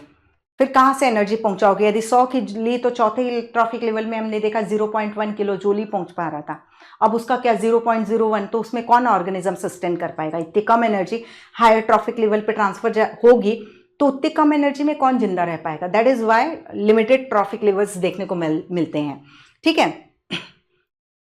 डेट्रिटस फूड चेन में लिमिटेशन तो डेफिनेटली रहेगी। डेट्रिटस फूड चेन में सिर्फ अंतर जो है that is trophic level 1 and 2 के लेवल में ही होता है, क्योंकि वहां पर हमने देखा कि detritus is dead organic matter, जहां पर कोई मेटाबॉलिज्म नहीं हो रहा।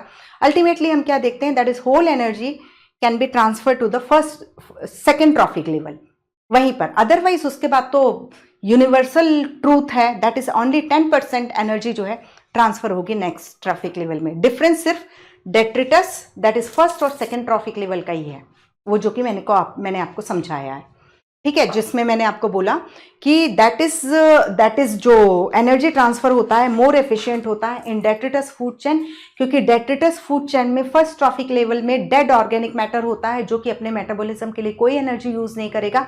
इस वजह से हम डेट्रिटस की मोस्टली एनर्जी को सेकेंड ट्रॉफिक लेवल में ट्रांसफर होता हुआ देखते हैं। That is why detritus food chain is more efficient in case of energy transfer as compare to GFC. Okay, so ये था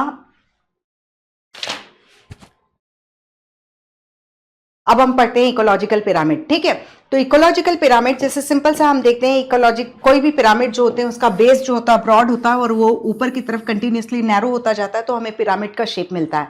हमने ट्रॉफिक लेवल को समझा, दैट इज इकोसिस्टम में ट्रॉफिक लेवल जो है फीडिंग रिलेशनशिप है, कौन किसको खाता है उसके हिसाब से हमने ट्रॉफिक लेवल डिसाइड किए। जैसे कि हमने प्रोड्यूसर को प्राइमरी फर्स्ट ट्रॉफिक लेवल में, हर्बीवोर को सेकेंड में, और जो कंज्यूमर 2 है उसको थर्ड ट्रॉफिक लेवल में रखा, एंड कंज्यूमर 3 जो है उसको फोर्थ ट्रॉफिक लेवल में रखा था। ठीक है, अब हम यहाँ पर जैसे जो इकोसिस्टम में जो ऑर्गेनिज्म है उनके नंबर के हिसाब से भी हम पिरामिड बना सकते हैं कि एक पर्टिकुलर ट्रॉफिक लेवल में कितने ऑर्गेनिज्म है संख्या में।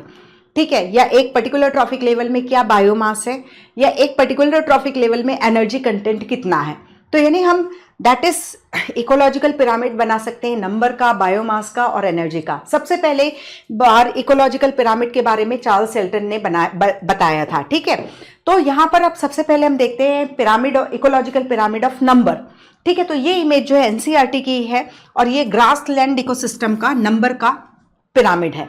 ठीक है, तो आप देखो यहाँ पर ये फर्स्ट ट्रॉफिक लेवल है, ये सेकेंड ट्रॉफिक लेवल है, ये थर्ड ट्रॉफिक लेवल है और ये फोर्थ ट्रॉफिक लेवल है। ठीक है, 4 ट्रॉफिक लेवल है। हमने क्लियरली देखा है क्योंकि एवरी ट्रॉफिक लेवल पर जब एनर्जी ट्रांसफर होता है तो इनएफिशिएंट होता है, मोस्टली 90% जो है नहीं पहुंचती है, only 10% energy next trophic level में पहुंचती है। तो हमने देखा कि किसी भी फूड चेन में ज़्यादा से ज़्यादा 4 या 5 ट्रॉफिक लेवल ही हमें देखने को मिल सकते हैं। तो जैसे कि इस इकोसिस्टम में, ग्रासलैंड इकोसिस्टम में आपको 4 ट्रॉफिक लेवल देखने को मिल रहे हैं। तो प्रोड्यूसर जो कि ऑटोट्रॉफ होते हैं, तो आप यहाँ देखो दैट इज 6 lakhs ले लो, अराउंड 60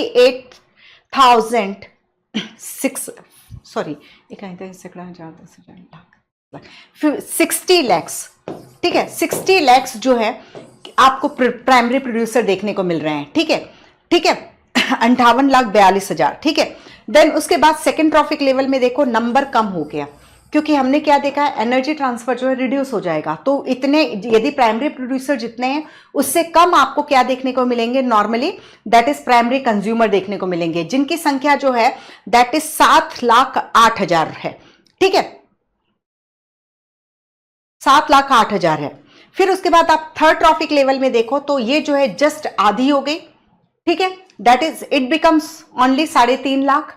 और फोर्थ ट्रॉफिक लेवल में देखो तो फोर्थ ट्रॉफिक लेवल में आप जैसे ग्रासलैंड इकोसिस्टम की बात कर रहे हो, तो यहां पर आप वॉट एवर देख रहे हो टाइगर वगैरह होगा, तो वो मतलब यदि प्रोड्यूसर की संख्या 60 लाख के करीबर है तो आपको 4 ट्रॉफिक लेवल में आप कितने ऑर्गेनिज्म को 4 ट्रॉफिक लेवल के सिर्फ 3 ऑर्गेनिज्म को सस्टेन करा सकते हो, क्योंकि यहां पर एनर्जी ट्रांसफर इतना कम होगा कि आप सोचो कि ये इतने सारे प्रोड्यूसर है तो यहां हम भर भर के शेर या लेपर्ड को रखेंगे तो वो पॉसिबल नहीं हो पाएगा, क्योंकि एवरी टाइम एनर्जी ट्रांसफर जो होगा वो रिड्यूस होता जाएगा। इसलिए टॉप लेवल पे, टॉप कंज्यूमर लेवल पर आपको मिनिमम, मतलब बहुत कम संख्या में आपको इंडिविजुअल्स और हेटेरोट्रॉफ दिखाई देते हैं। ठीक है, तो पहले में आप देख रहे हो ग्रासलैंड इकोसिस्टम में करीबन 60 लाख के करीब हैं, तो सेकंड ट्रॉफिक लेवल में 7 lakhs हैं, देन 3.5 लाख हैं, और में ऊपर सबसे टॉप कंज्यूमर जो है ओनली 3 बचते हैं।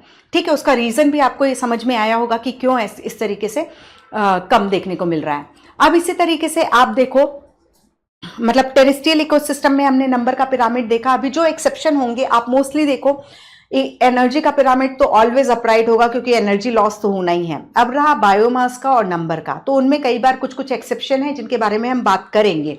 ठीक है, आप हमेशा एक चीज को याद रखिए, जब आप इकोलॉजिकल पिरामिड बनाएंगे तो ट्रॉफिक लेवल में, मतलब इन इकोलॉजिकल पिरामिड में जो आप ट्रॉफिक लेवल बनाते हैं उसमें आप डिकम्पोजर्स को शो नहीं कर सकते। तो डेट्रिटस फूड चेन का आप इकोलॉजिकल पिरामिड नहीं बना सकते, क्योंकि इकोलॉजिकल पिरामिड में डिकम्पोजर्स की एंट्री जो है वो बैन करके रखी गई है। ठीक है, भले ही वो कितने इंपॉर्टेंट रोल प्ले करते हैं, बट इकोलॉजिकल पिरामिड में आप एक ही स्पीशीज को 2 ट्रॉफिक लेवल में शो नहीं कर सकते हो, और दूसरा आप इकोलॉजिकल पिरामिड के ट्रॉफिक लेवल में आप डिकम्पोजर्स को शो नहीं कर सकते हो। दैट इज वाई आप डेट्रिटस फूड चेन को का एनर्जी, मतलब इकोलॉजिकल पिरामिड नहीं बना सकते। आप पैरासिटिक फूड चेन का बना सकते हो, लेकिन डेट्रिटस फूड चेन का नहीं, क्योंकि वो डिकम्पोजर है और उनकी एंट्री बैन है। ठीक है, अब यहां पर हम देखते हैं बायोमास का। तो बायोमास का पिरामिड देखो तो यहां पर ये जो ड्राई वेट है किलोग्राम पर मीटर स्क्वायर में है, किलोग्राम पर मीटर स्क्वायर में। तो फर्स्ट ट्रॉफिक लेवल में आप देख रहे हो 809 किलोग्राम पर मीटर स्क्वायर, मतलब यहां पर जितने भी इंडिविजुअल होंगे ना, जितने भी प्राइमरी प्रोड्यूसर होंगे उनका कलेक्टिवली, ये नहीं कि आप एग्जैक्टली यदि मान लो यहाँ 1007 है तो आप ये नहीं करोगे कि चलो यार हम राउंड फिगर में ले लेते हैं 1000 ले लेते हैं, या हम इसको 1010 कर लेते हैं। आपको एग्जैक्ट नंबर जो इंडिविजुअल के हैं वो नंबर ऑफ पिरामिड में शो करना होगा। यहाँ जितने भी इंडिविजुअल हैं सबका आपको बायोमास लेना होगा। जनरलाइजेशन आप कभी भी नहीं करोगे, वो अभी हम पढ़ेंगे, ठीक है। तो दैट इज, यदि आप देख रहे हो प्राइमरी प्रोड्यूसर लेवल पे, that is first trophic level पर 809 किलोग्राम पर मीटर स्क्वायर आपको बायोमास देखने को मिल रहा है, तो प्राइमरी कंज्यूमर लेवल पर ये 37 ही है, ठीक है। तो सेकेंडरी कंज्यूमर लेवल पर 11, तो टॉप कंज्यूमर लेवल पर मीटर स्क्वायर एरिया में जो बायोमास बचता है दैट इज ओनली 1.5 किलोग्राम पर मीटर स्क्वायर है। तो यानी आप यहां पे भी देख रहे हो ये भी पिरामिड जो है ये अपराइट ही बना है, बायोमास का पिरामिड, ठीक है। देन उसके बाद आप बायोमास का पिरामिड ले रहे हो किसके लिए? एक्वेटिक इकोसिस्टम के लिए, ठीक है। तो inverted pyramid of biomass, small standing crop of phytoplankton support large standing crop of जूप्लैंक्टन। अब देखो यहां पर वही पर मीटर स्क्वायर 4 पर मीटर स्क्वायर, ठीक है, 4 किलोग्राम पर मीटर स्क्वायर, ठीक है। Primary producer that is phytoplankton का बायोमास जो है, ठीक है, पर यूनिट एरिया में पर मीटर स्क्वायर में 4 किलोग्राम है, जबकि उतने ही पर मीटर स्क्वायर में जूप्लैंक्टन का जो बायोमास है वो 21 है, ठीक है। तो क्या होता है एक्चुअली, देखो ये फाइटोप्लैंक्टन प्रोड्यूस होते जाते हैं, जूप्लैंक्टन उसको खाते जाते हैं तेजी से, ये जल्दी जल्दी रिप्लेनिश भी होते जाते हैं, ठीक है। तो यही कारण है कि ये एट पर मीटर स्क्वायर में ये इनका बायोमास 4 किलोग्राम पर मीटर स्क्वायर है, और जो प्लैंक्टन का कितना है 21 है, क्योंकि यहां पर ये इनको कंटिन्यूअसली तेजी से खाते जा रहे हैं और वो नए नए फाइटोप्लैंक्टन बाइनरी फिशन या व्हाटएवर जिस प्रोसेस के थ्रू भी रिप्लेनिश होते जाते हैं। तो एक्वेटिक इकोसिस्टम में आप देखते हो कि फाइटोप्लैंक्टन का बायोमास जो होता है second trophic level that is जूप्लैंक्टन के बायोमास के, मतलब जो उनका पर यूनिट एरिया में जो भी बायोमास है उससे कम होता है, ये हमने देखा। देन इसके बाद हम एनर्जी का पिरामिड देखते हैं। तो एनर्जी का पिरामिड देखो तो यहां पर आप देख रहे हो जो प्रोड्यूसर है उसमें 10 लाख जूल सनलाइट की पड़ी, ठीक है, ओके, उस सनलाइट की पड़ी पार पड़ा, ठीक है, उसका 2 to 10% जो हम बात करते हैं दैट इज आप देख रहे हो 10,000 जूल जो है उन्होंने फोटोसिंथेसिस में फिक्स किया, ठीक है। उसके बाद आप देख रहे हो नेक्स्ट में 90% रुक जाएगा, तो 10,000 का 10% that is second trophic level में 1000 जूल गया, थर्ड ट्रॉफिक लेवल में 100 गया, और फोर्थ ट्रॉफिक लेवल में पर यूनिट एरिया यानी 1 मीटर स्क्वायर में आपको यहाँ 10J दिख रहा है, तो यहाँ पर मीटर स्क्वायर में 100 जूल की एनर्जी देखने को मिल रही है।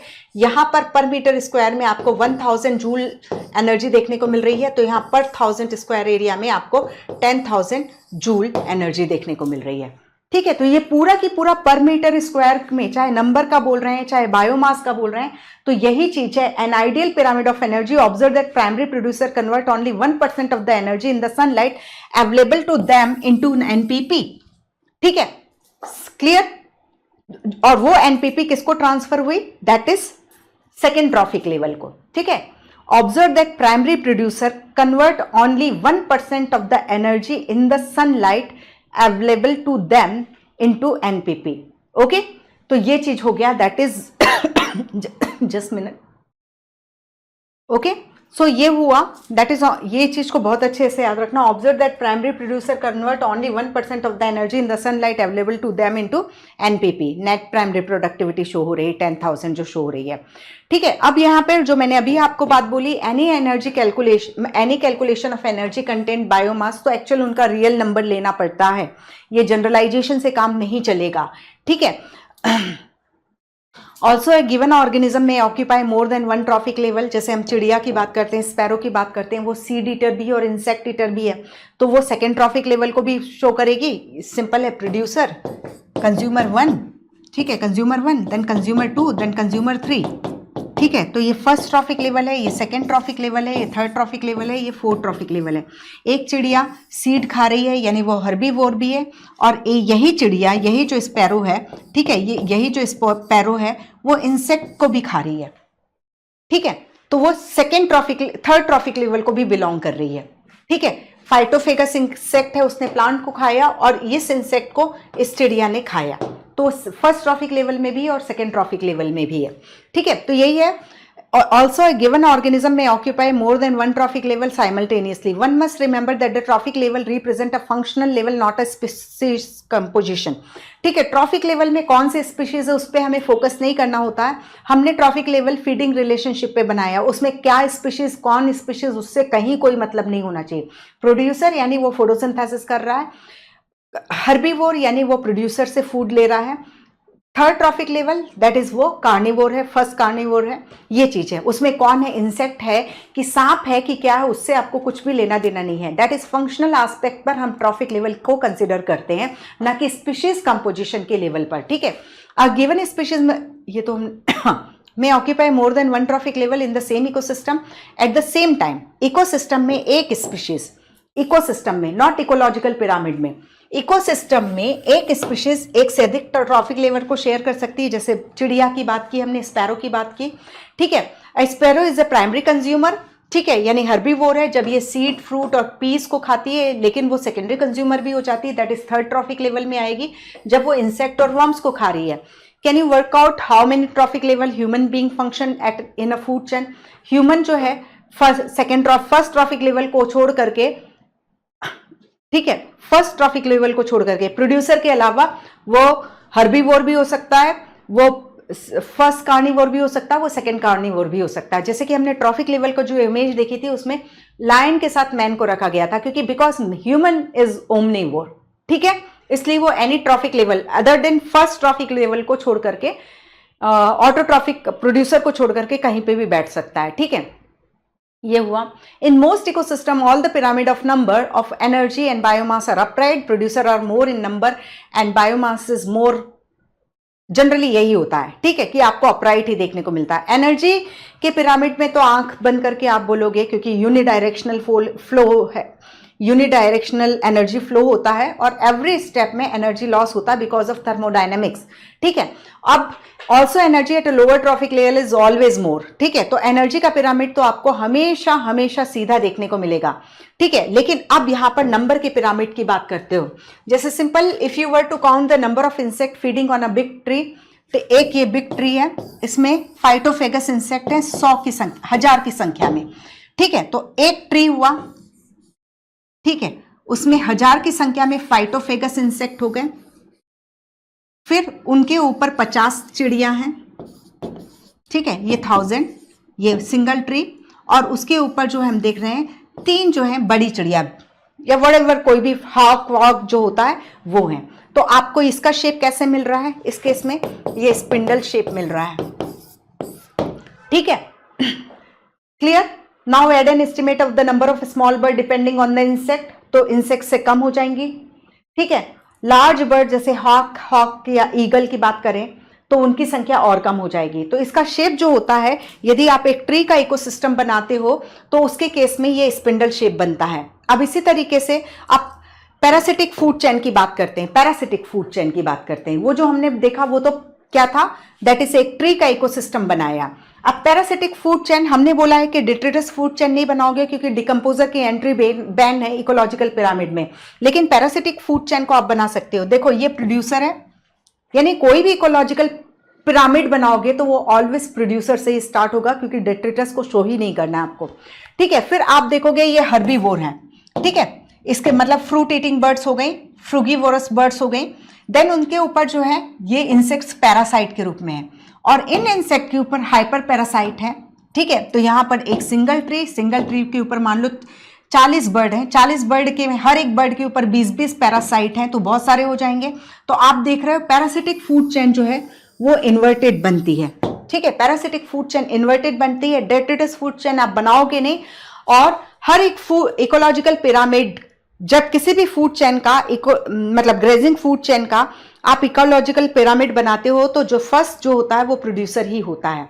ठीक है, अब pyramid of biomass in sea is generally inverted because the biomass of fishes far exceed that of phytoplankton। तो हमने वो क्लियरली देख लिया था कि किस तरीके से एक एक्वेटिक इकोसिस्टम में फाइटोप्लैंक्टन जो है पर मीटर स्क्वायर एरिया में 4 kg थे, तो जू प्लैंक्टन जो थे वो कितने हो गए थे, 21 kg हो गए थे। ठीक है, और उसका रीजन भी देखा, क्योंकि यहाँ पर क्यों सस्टेन कर पाता है, lower biomass of phytoplankton, higher biomass of zooplankton और अदर ट्रॉफिक लेयर, क्योंकि वो वहां पर कंटिन्यूस रिप्लेस होते जा रहे हैं। ठीक है, रिप्लेस होते जा रहे हैं, वो फाइटोप्लैंक्टन तुरंत प्रोड्यूस होते जा रहे हैं। दैट इज वाई वो बायोमास में कम होते हुए भी इस इन्वर्टेड बायोमास की फूड चेन को काम पर लगा, मतलब चलता रहता है वो। ठीक है, pyramid of energy is always upright, ये हमने देखा। ठीक है, can never be inverted, never, energy pyramid कभी भी उल्टा नहीं हो सकता। ठीक है, क्योंकि हर एक ट्रॉफिक लेवल में जब एनर्जी ट्रांसफर होता है तो 90% एनर्जी लॉस हमें देखने को मिलता है, ओनली 10% एनर्जी जो है नेक्स्ट ट्रॉफिक लेवल को जाती है।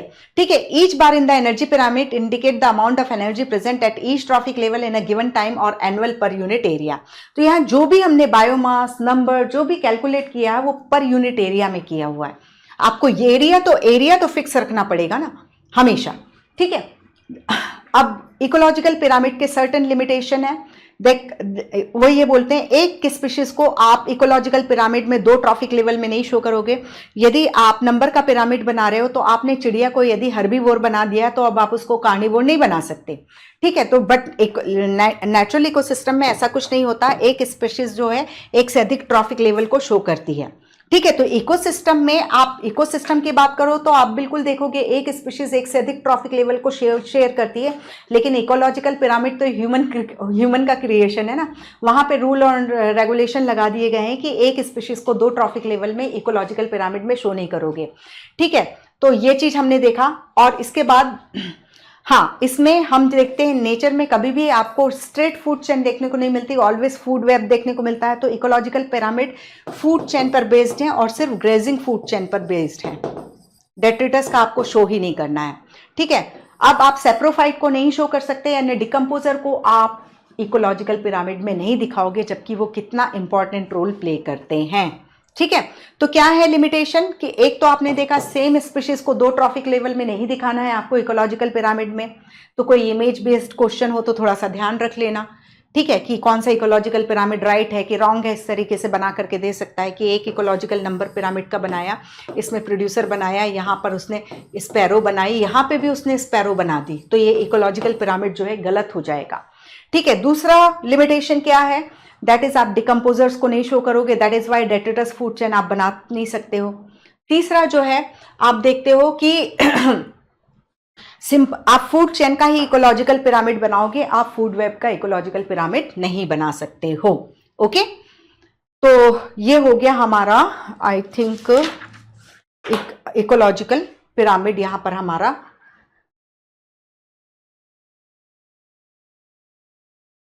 पर हमारा इकोलॉजिकल पिरामिड कंप्लीट होता है।